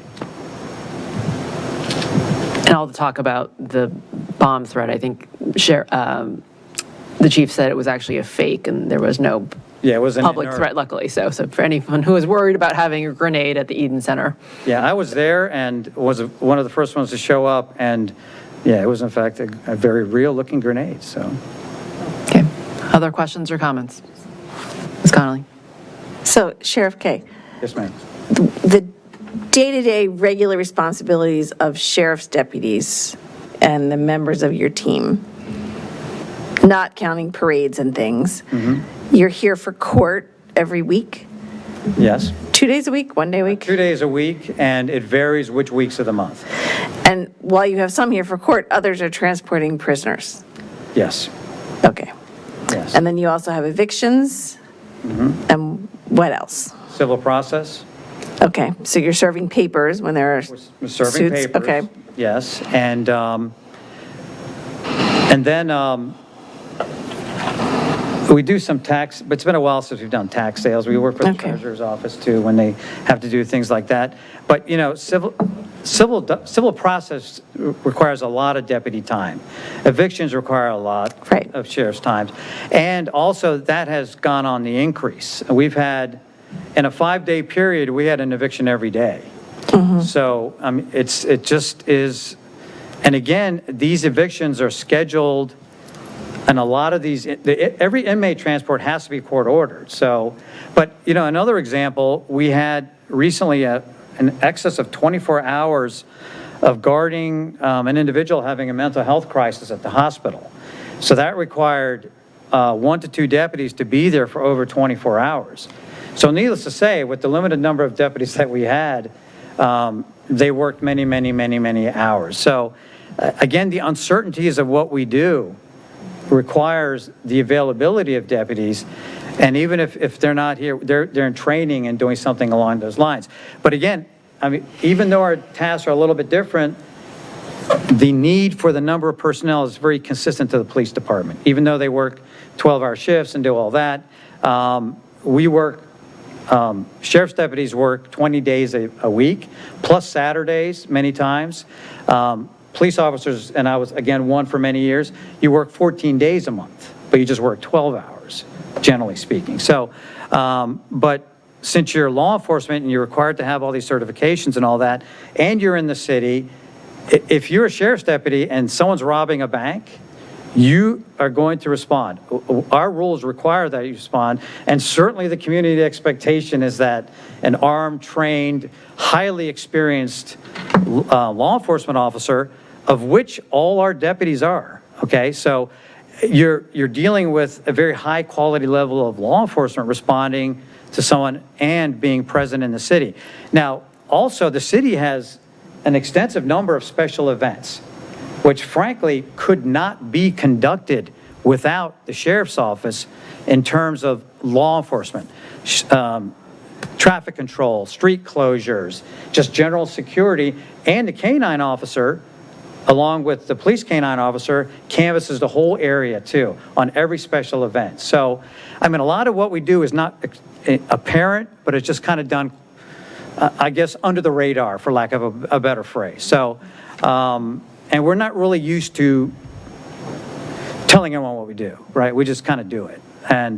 But trust me, if I'm up here and if I'm asking for a deputy and to give some modest increases beyond the 4% to my operational deputies, I genuinely feel it's a need. So then the amount that you're asking for is $120,000 for a full-time deputy? Yes. And $20,000 total, or $20,000 for each? No, $20,000 total. $20,000 total. So, yeah. Okay. Yes, so as an example, 9%, well, 5% above the 4%. So the percentage that I'm speaking of are in addition to the 4% that citywide employees are receiving, would be 5% from my sergeant and my corporal, and 8% for the K-9 officer because of his additional duties, and 1% for my captain because he's heavily operationally involved. Okay. Any final questions or comments? Mr. Snyder. Thank you. Sheriff, thanks for presenting this evening. And you contacted me last week, and we had a good discussion. And at that point, you were estimating 50 to 60,000 additional. I think I asked that number repeatedly, and that was the number. So that's doubled from then till now. So the question is, why? Well, I may have, I mean, in terms of the full-time deputy cost? I'm just, since we're in the middle of a budget, I'm trying to get a number that reflects the need as opposed to what may be desired. And when you and I talked, it was 50 to 60,000 more. And what I'm hearing tonight is it's double that amount. And I'm just trying to figure out what's the difference. I honestly don't know.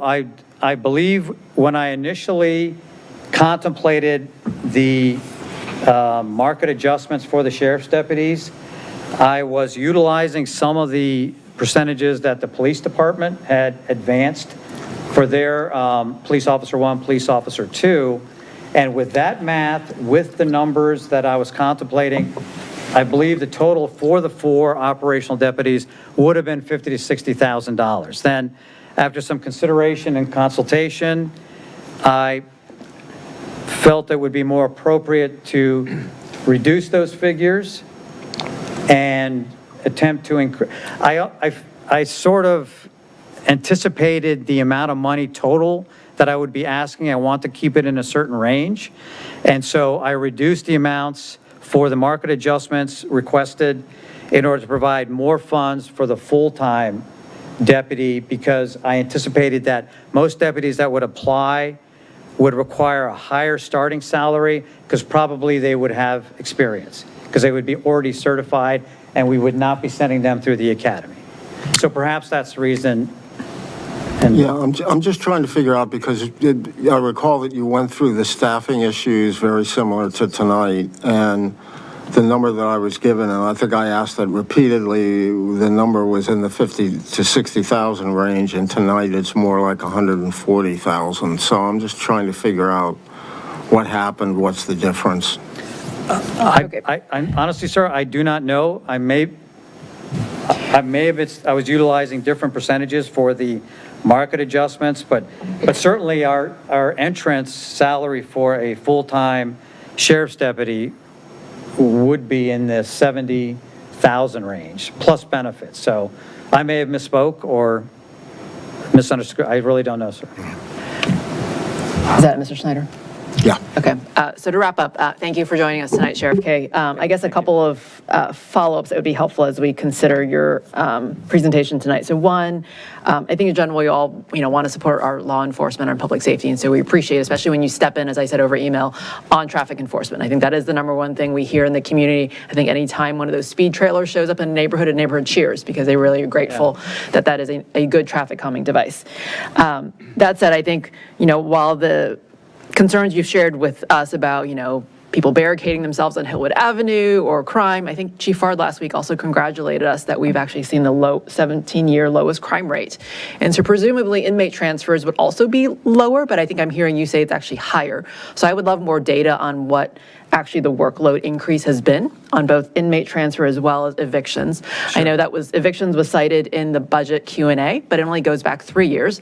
And Virginia has had a eviction moratorium during COVID from like 2020 to 2022. Mm-hmm. So I wonder if there's kind of a backlog, and maybe we're seeing some bounce back, trying to catch up on some of those, whether we're actually returning to kind of pre-COVID levels of evictions.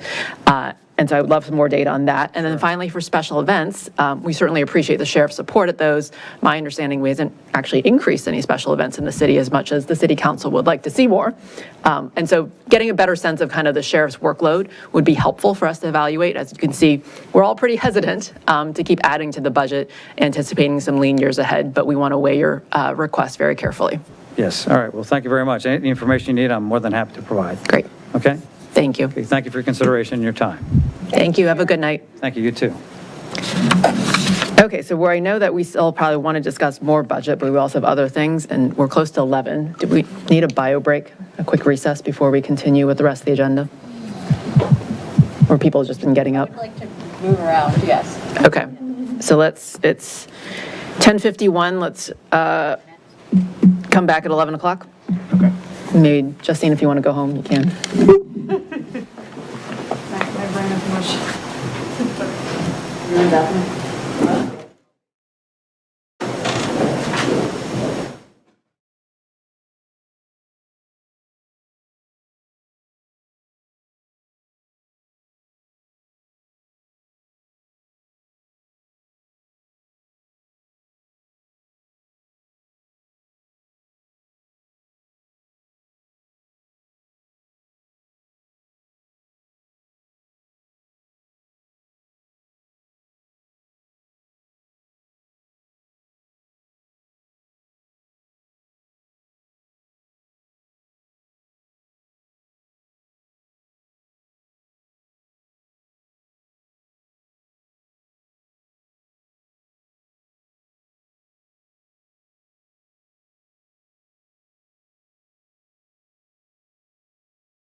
Maybe Art got one.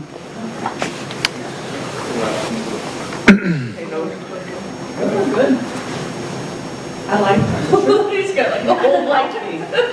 It's like, this was messy earlier. I like fell all over me earlier.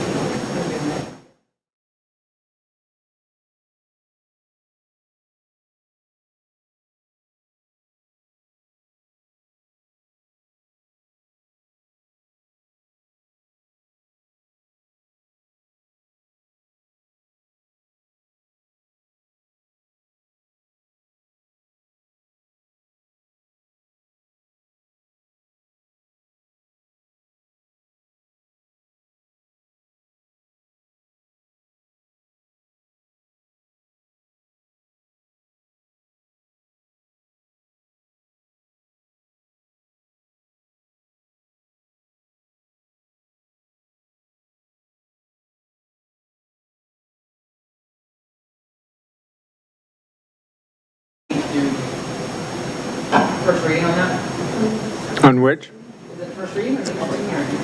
This is just first reading, because this is a kind of a step behind the budget. Oh, 10:51. Okay, thank you. Still missing Dave. Does he went home? Yeah, I think she went home, yeah.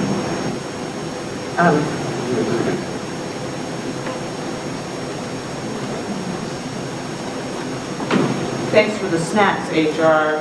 You're the best. Employee.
Left in our budget discussion, which is first reading on TO 26-13, and we had our HR director patiently wait till 11 o'clock at night to do this with us. And this is a first reading for TO's 26-13, ordinance adopting the fiscal year 2027 permanent positions count, salary increases, and employee classification plans for the City of Falls Church. Good evening. The city maintains 3 classification plans: the regular government position classification plan, the temporary employee classification plan, and the police classification plan. Together, these plans establish job classifications, salary ranges, and the compensation structure for all employees. The FY 2027 proposed budget includes 270.5 permanent full-time or FTE equivalent positions, a reduction of 5.1 FTEs from fiscal year 2026. The salary range adjustment for both the regular government position classification plan and the temporary employee classification plan will increase by 2.5% at the minimum and maximum of the range. Employee pay increases for permanent employees receive a 4% salary increase, temporary employees a 2% increase. The police plan classification was adjusted at the starting pay for Police Officer 1, increasing the first step from $66,460.48 to $76,400, resulting in a class plan that includes an increase of 15%, step increase of 3%, resulting in a total increase of 18.4%. Individuals who are within their probationary period for fiscal year 2027 would not be eligible if they were hired after April 1st, 2027. And so that is the summary of the FY 2027 permanent positions count, salary increases, and the employee classification plans for the City of Falls Church. Happy to answer any questions. Any questions? Bless you. Go ahead, Mary Beth. So we've not done this in the past. Does this mean that there's no opportunity to increase employee count throughout the year? This is it for the year? Do we have to revisit it if we need to hire another person, or how does this work? Yes, we would have to revisit it if we were going to establish a new position or a new classification range in the class plan. We would have to submit it and present it. Anyone else? So we're doing first reading tonight, and second reading will be the same night as final budget adoption. Yes. Okay. Is there a motion?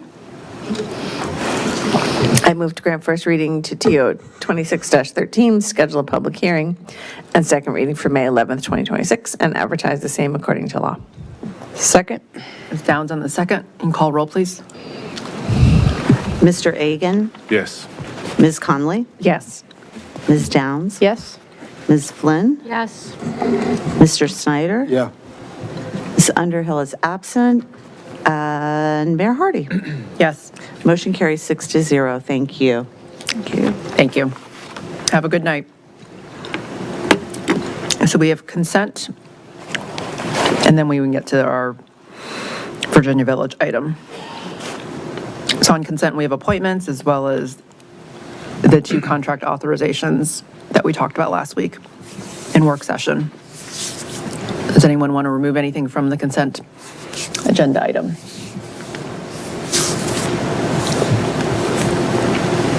If not, I'll entertain a motion.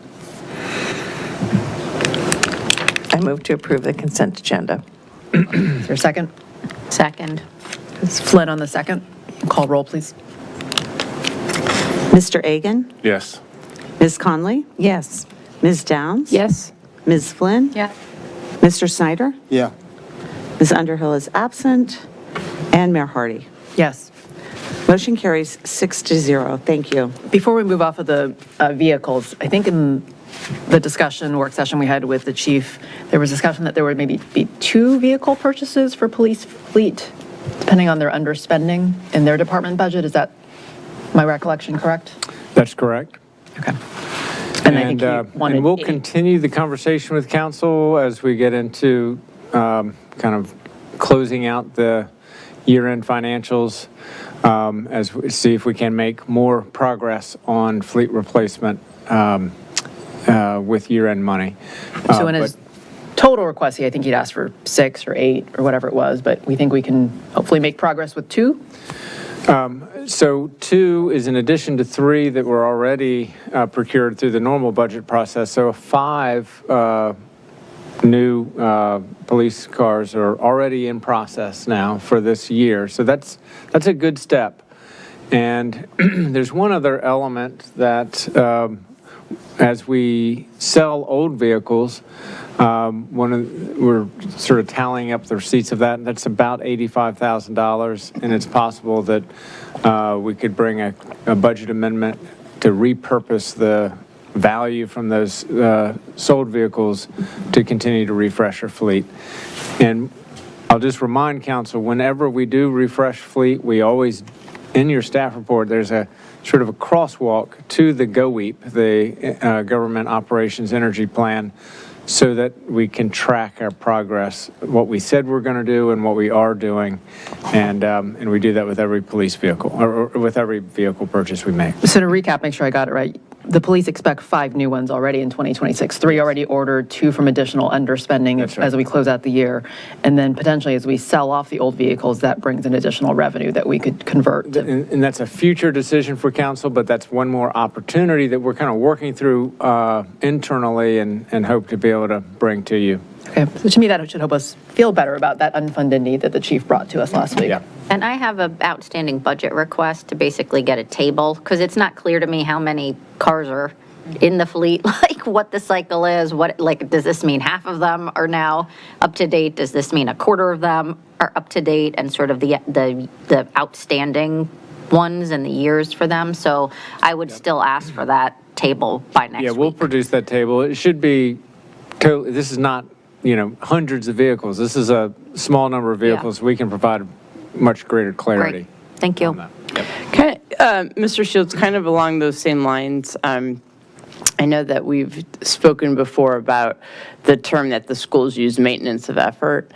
And one of the things I've been thinking about, when I was on the school board, we always knew every year 2 school buses. We had to, that was, definitely 2. But before your departure, maybe is one of your things that I use the term brain dump. We want to get some information from you. But one of the things I would like to say is, like, what is our maintenance of effort? What is the bare minimum we have to do on paving every year? How many vehicles do we, like, sort of like a list of, like, these are really to keep business going. Like, these are sort of your minimum standards to make sure that, every year, is it 2 police vehicles? Is it 1 big, DPW, I don't know what it is. I think to Aaron's point, or Ms. Lynn's point, I think that would be helpful at some point, just to kind of give us your parting advice in terms of budget needs.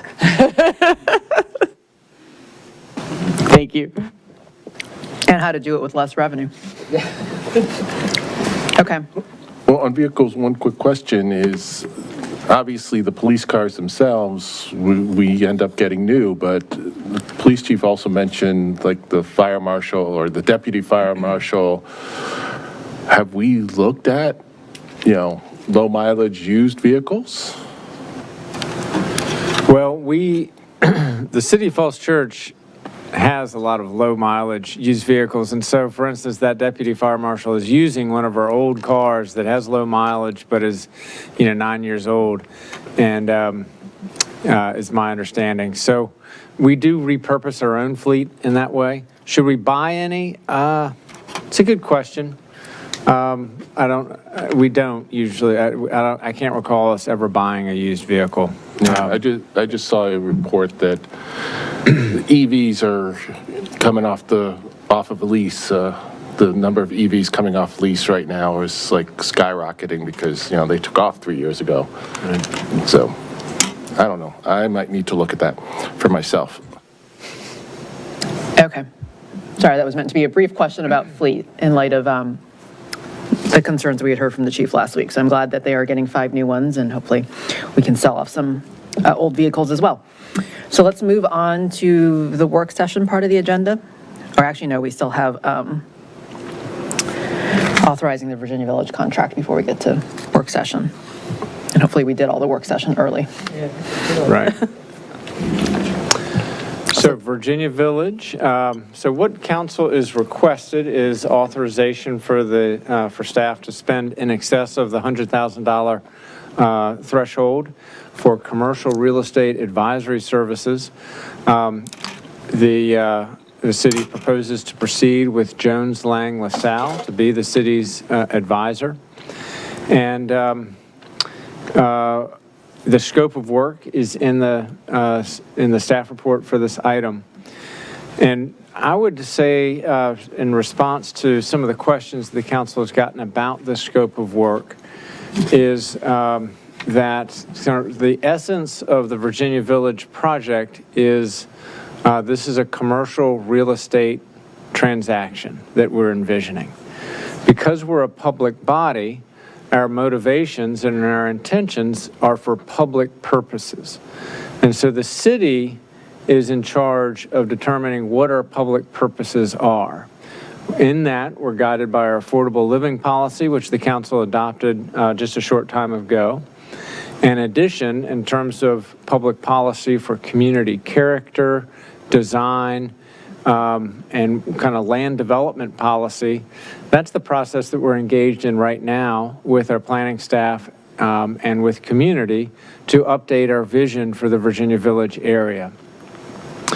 And so where this piece of the puzzle comes in is, as we're trying to accomplish our public purposes through a commercial real estate transaction, having commercial real estate advisory services that can give us, given the input we give to our advisors about what we're trying to accomplish and what our thresholds are, they can then give us information back about what the economics of that will be, how that will be received by potential partners that we want to do a transaction with.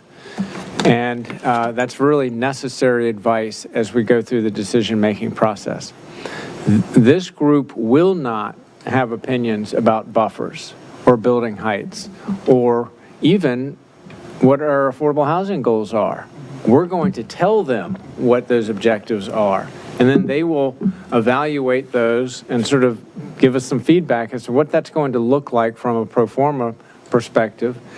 And some options might be more expensive to the city, so others might be less expensive to the city. And then, but ultimately, the city council, with that information in hand, can make well-informed decisions. As a practical matter, the scope of work is to help the city develop the RFP. The city council is going to take public input on that RFP document, and that's what I call the big RFP, to solicit potential partners for the preservation and or expansion of affordable housing at the Virginia Village site.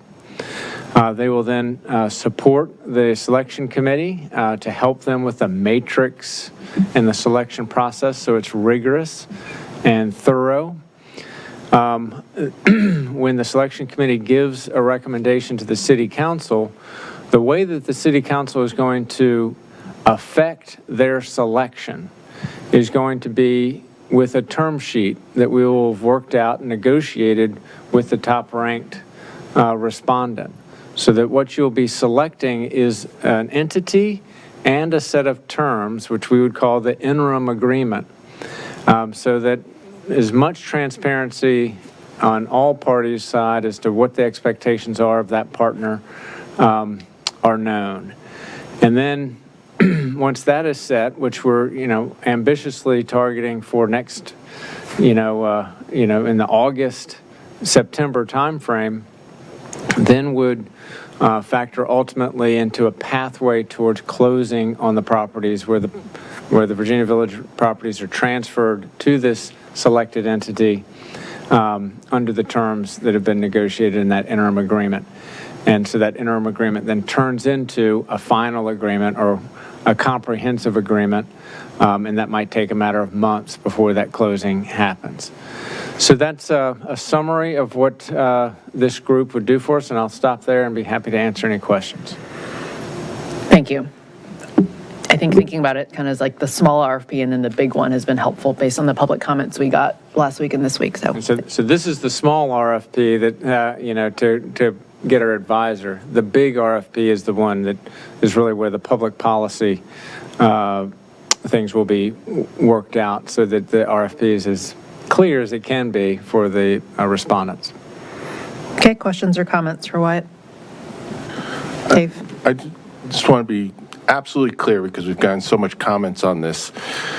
Decisions around setbacks and heights and density and all of those things, those will be addressed with public comment, with insights through the comp plan, the small area plan amendments, and the big RFP process. And both of those elements will include public comment periods, and I'm sure going to be quite some discussion on city council. But those decisions reside within the plan or managed by the planning department. And this is just this firm is one more resource for the city's planning department to utilize as they move forward. Is that, I just want to be absolutely crystal clear, because yes, that my understanding and everybody else's understanding is correct. And to advise on the economics, not so much on the architecture or the, sort of the vision for the site, really to advise on the economics of it. But nothing about this RFP is about those pieces. That responsibility to figure all of that stuff out resides in our planning department and is still subject to public comment and public review. That's correct. Maybe one way to say it is we're not outsourcing that. The city is doing that work. Yeah. Yes, all that community input from the past 4 sessions are going in those planning documents, and then as part of the transfer of information, those planning documents are going to feed into the RFP process the consultant is managing. And then there will be more comment, which is great. Sorry, I called on Dave next. Thank you. So would you review again what what services this contract purchases? So, said broadly, the services are commercial real estate advisory services. And so, in a broad sense, they will help us understand the economics of the affordable housing goals that we're trying to accomplish, as well as some of the ideas that come out of the community forums in terms of what the built environment could be. There's a whole range through these community input sessions. So they will help advise us on the economics of those options. They will assist us in developing the RFP, the big RFP. They will assist us, they will assist the selection committee in its evaluation of responses. When the selection committee gives its recommendation to the city council, they will also advise the city council on a term sheet for an interim agreement with the top-ranked respondent. So I guess the question is still there, which is, during the work session, I asked if one of the alternatives this consultant would consider would be rehab as opposed to tear down and build new. And I thought I got support for that, but I don't see that referenced here. Could you scroll down to line 177? I thought I saw that in the scope. So evaluate redevelopment, preservation, or repositioning options for the site. Okay. So you mentioned a minute ago about various elements of the built environment. That is, if there are setbacks, if there is open space, they would all have commercial ramifications. So to what extent is this consultant going to be looking at the issues that were raised in the community meetings?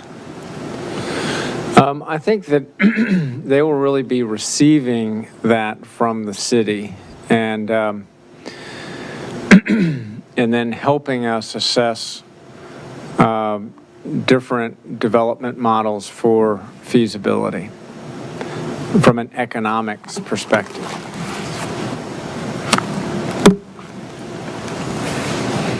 Okay, thanks. So, and I think in sort of the nuances, I don't think they would have opinions about, how many feet the setback would be, but they would have opinions of a 5-story building versus, a building that needs a different, a concrete construction, like a taller building.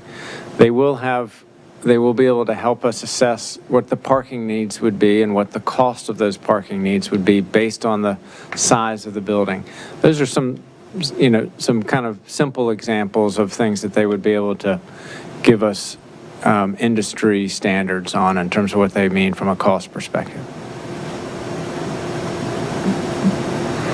Other questions or? Aaron? So I guess a comment, I guess I was surprised looking at this that there was no gray in it, and I would have appreciated at the work session if that were clearer, that we should have had no expectation that this would come back with any gray in it in terms of our comments being reflected in the document. So with me, it would as opposed to are we capturing that conversation anywhere? And if we weren't going to capture it, I think that should have just been clear in terms of where we were and to not expect any changes. Because, looking at this, I had a question about not the repositioning, preservation, redevelopment, which I understand is reflected there. But for example, I can't find it now, the language about, assess wherever it was, the best and highest use or whatever it was, consistent, or to achieve city affordable housing goals, that then had no reference consistent with community objectives. And so it left me sort of questioning to what extent some of these do get worked in, or what is the range, right, of community objectives that are being conveyed. And so, if staff is indicating that the community objectives will be clear, that we, the community, right, do expect, or the feedback from the community is that, the traditional criteria that you would be looking at alongside affordable housing goals would be like buffering, building scale, compatibility with neighborhoods, open space, then my hope is that regardless of whether the consultant is saying, well, there's we're not going to say if it's 20 feet or 40 feet, we're not going to say if it's 4 stories or 6 stories, that we are not getting proposals that are like, well, what happens? How do you achieve the affordable housing goals with X fiscal impact maxing out the lot? Because I don't think we should be spending money on proposals that are maxing out the lot, for example, when we are hearing from the community that we need to make sure that X, Y, and Z are part of the equation. And in my mind, it's kind of like an analogy, not to talking about Virginia redistricting, but when you think about redistricting and there are criteria, and you think about how do you maintain X, Y, and Z, there are factors that go into the analysis, and I don't want certain factors that you would traditionally think of as things that we expect in our development, or that we've had community conversations about, just falling by the wayside in a fiscal kind of analysis, city affordable housing goal exercise. And so I don't want to pay for things if we are not going to put the right inputs to get a reliable output as to the range of options that exist. And I recognize the value of doing real estate consultancy services. It's clear to me that we lack the capacity or ability to do the depth of analysis that we likely need to do for the fiscals of the project itself and the fiscals for the city going forward. So I don't mind putting the upfront money into it in order to understand the range of options and where we should be focusing our efforts. But I'm just making clear, I do not want to put money into something if it's not clearly communicated as to what the inputs are and what the inputs need to be, and get something back that is not consistent at all with what we have been talking about during the community conversations. I imagine that the engagement with the consultant is not we talk to you one time at the beginning and then we get inputs at the end. Along the way, we'll be talking about, okay, we're developing the RFP. There's probably some collaboration along the way. We'd be able to say, here's the things we've heard from the community. Here's the updated small area plans. Here's the updated comp plans. This is how we're thinking about it, so that we wouldn't be surprised by the end of the services we're getting. No, that's what I'm trying to confirm. Am I going to be surprised next month with where we are when we start the RFP process? So my expectation sitting here reading this, and based on our conversations, is that in a month's time, I will have preliminary information on 4 options, for example, on maximum redevelopment, given some, given consistency with community objectives, preservation, some double the units, but keep some semblance of the neighborhood without doing not high density, or overall high to moderate density redevelopment. Or like, am I going to see those options next month before this goes out to RFP? Or is this just going to come back in terms of, we ran a fiscal analysis and we think in order to achieve this, you need moderate density over 80% of the lot, and that's what's going to go out. And I have zero visibility into the fiscals on those 4 options to be able to make an informed decision about whether I support an RFP or not. And if I don't see 4, like, I'm not going to support an RFP if I don't get information from our consultant in the next month. That isn't just like, oh, put this out based on our running option A without giving serious considerations to option B, C, and D. So I just want to be very clear about like where I sit right now with respect to like this project and where the RFP is a month from now. And if that, like, that's a totally different place from where staff is or from where you are or what you expect to happen in the next 30 days, like, I would like to have that conversation and understand that. So,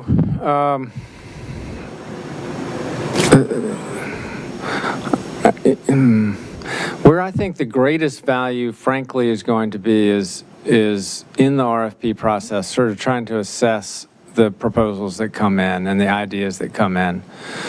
The preliminary work to advise kind of how I've always thought the crux of the biggest challenge to our schedule is going to be making a decision that we're happy with the RFP, the big RFP. And what's so difficult about the big RFP is we're going to be trying to resolve, I think, maybe some pretty big disagreements in terms of what we're trying to accomplish there. We have a community process, and community processes sort of being what they are, there's a lot of input, and at the end of the day, some judgment has to be exercised as to what we think is if we're going to accomplish certain affordable housing goals, kind of what's the practical way that we're going to do that. And that will start to narrow what can be, what needs to happen on this site if we're going to accomplish those goals. I think that's going to be the hardest part of this whole process. And so the more clear we are in the RFP, the better the responses we're going to be. And it's going to be hard for us to be as clear as the market would want us to be, because I think there's unresolved issues. Yeah, I guess my reaction, though, in hearing you speak is, you say, well, how do we achieve our affordable housing goals? And I guess in my mind, I say, what affordable housing goals are realistic to achieve given X parameters? And it seems like you are not saying what's realistic to achieve X parameters versus what do we need to do in order to achieve the housing goals? And those to me are two different inputs.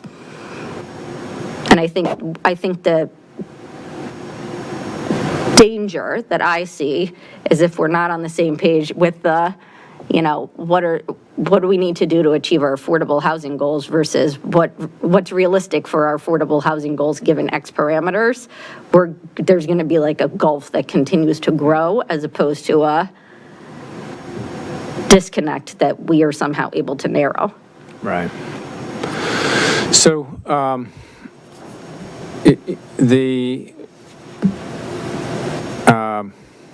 one way to think of this is, I think it is reasonable to ask for a preservation model. What would happen if the goal was if we were to just preserve the units and not redevelop it? And at the same time, still try to make progress on the goals set forth in the affordable living process, because there'd be a gap that we'd need to meet somewhere else in the city. And for there to be a fair fiscal analysis, you'd have to include, let's say our goal is to accomplish somewhere between 120 and 150 units on this at Virginia Village. And if the preservation strategy is going to be a useful comparison, you would need to do some sort of analysis. Okay, well, how would you make up the gap of what you would not be accomplishing here elsewhere? And some sort of way to model that, which I think they can do. and then provide some other options of what happens if you build it here, kind of what are the ranges in terms of what you can accomplish and what the likely pro formas for a private developer are going to look like. So we have some insights even before we go out to the street. I think that is some analysis that we can do before the RFP is issued. I think, so maybe I'll stop there and get some reaction to that. If the more... You mean like straight up preservation without doing anything? Right. Right, like without doubling the units versus like quadrupling the units, or, you know, I don't even know, quintupling the units or something, right? Right. Yeah, I mean, I have some caution about having too many variations on the theme, like it becomes sort of confusing in terms of what the options are as a preliminary analysis. Yeah, I guess that's why I'm just wondering, right? Like, I mean, I thought it was either we were going to get input on ranges A, B, C, and D so that when we get to the RFP, we can, with some information that's better than the information we currently have and the ideas that we're batting around, to narrow A, B, C, and D to options A and B. But you seem to be saying no, or that we just put out options A, B, C, and D in the RFP and we get the benefit of the consultancy as to A, B, C, or A, B, C, and D. But you seem to be saying, well, we don't get the benefit in the next month of evaluating A, B, C, and D, and we put out an RFP that's simply A and B, and we just cast aside C and D from the very beginning without any sort of like way to exercise best judgment. Maybe I'll just make a sort of a broad statement. I'm a little worried about doing all that analysis as a preliminary that will be kind of spinning consulting dollars. It would be better to have sort of some barbells and then let the market tell us what they think is feasible and have the consultant help us evaluate those options. I guess that's okay, but then I want to see the options like in the RFP.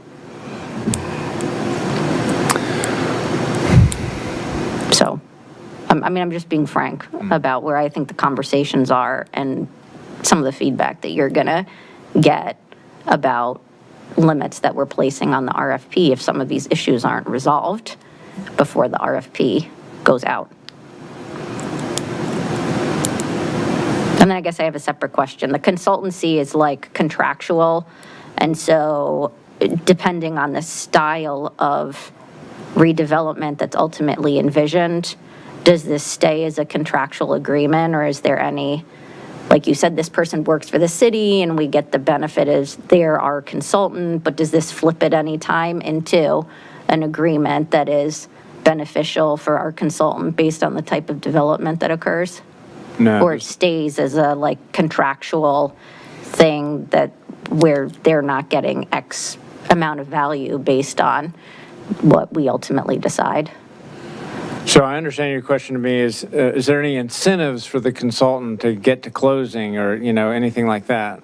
And Or to be like at 7 stories versus... no, we're just we're paying them a fee for their advice. And there's no incentive structure for any outcomes.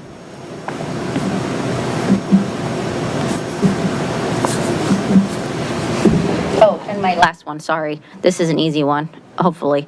The contract is, the motion is written to say exceeding $100,000, and we often see caps in the motion. And so I'm just saying for my colleagues up here that I would be more comfortable actually having a cap in the motion, like real estate advisory services not to exceed X amount, given that we're actually taking this out of the rental assistance or rental rehabilitation fund or whatever it is. So I don't really want to go above 150 or 175, recognizing that only has 300 in it. And so I think it's prudent for the motion to actually be made with some recognition that we're talking about a limited fund that's actually supposed to be used for like the habitability of the people who are living in the units that are there. In work session, it was not to exceed 175. Has that changed? That is the expected upper limit of the budget. So if we were to revise the motion to not to exceed 175, that's fine? That'd be fine. Other questions or comments?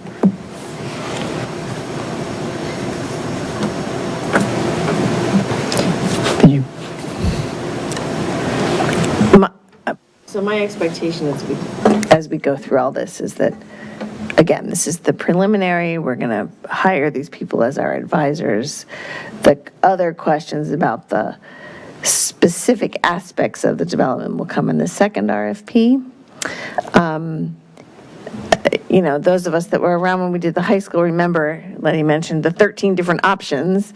We don't want to have 13 different options, but there will be different options that we're going to have to evaluate as we go forward, and we're going to use our best judgment, what we've learned from the community, and what the advisor is telling us.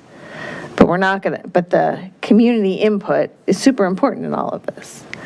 And we're hearing from different members of the community, residents of Virginia Village, residents of Winter Hill, other people in the community care about this. So we're not doing any of this in a vacuum of 7 people on city council and 2 staff members and a consultant. This is all being aerated and shared and something that is supposed to be a community decision.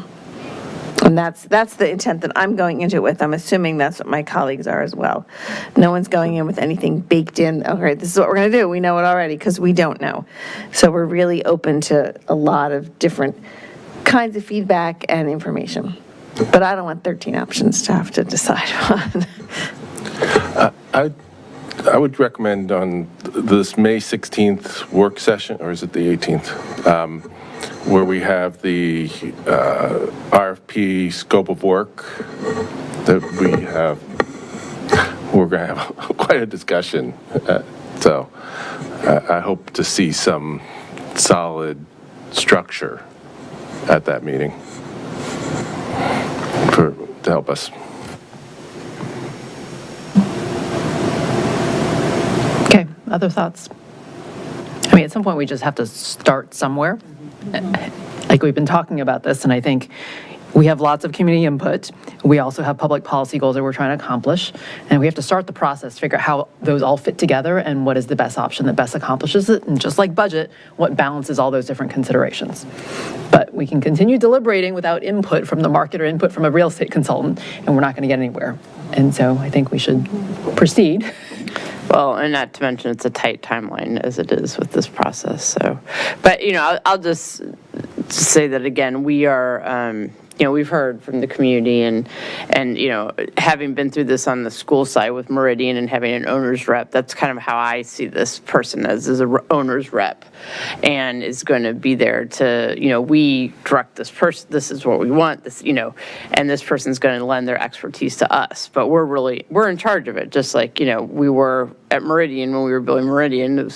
Schools, and Dr. Noonan would say, this is what we want, and the owner's rep would say, well, you can't afford that, or whatever it was, So I do think, we are listening, but this is not, to me, it's the things that, the former mayor who spoke this evening, like that comes in to me with the big RFP. So I'm good to go ahead with this.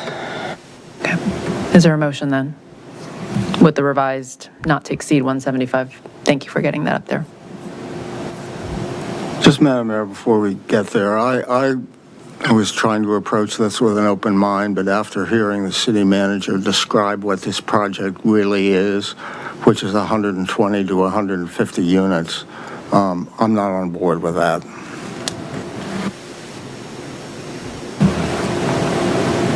Okay. Is there a motion?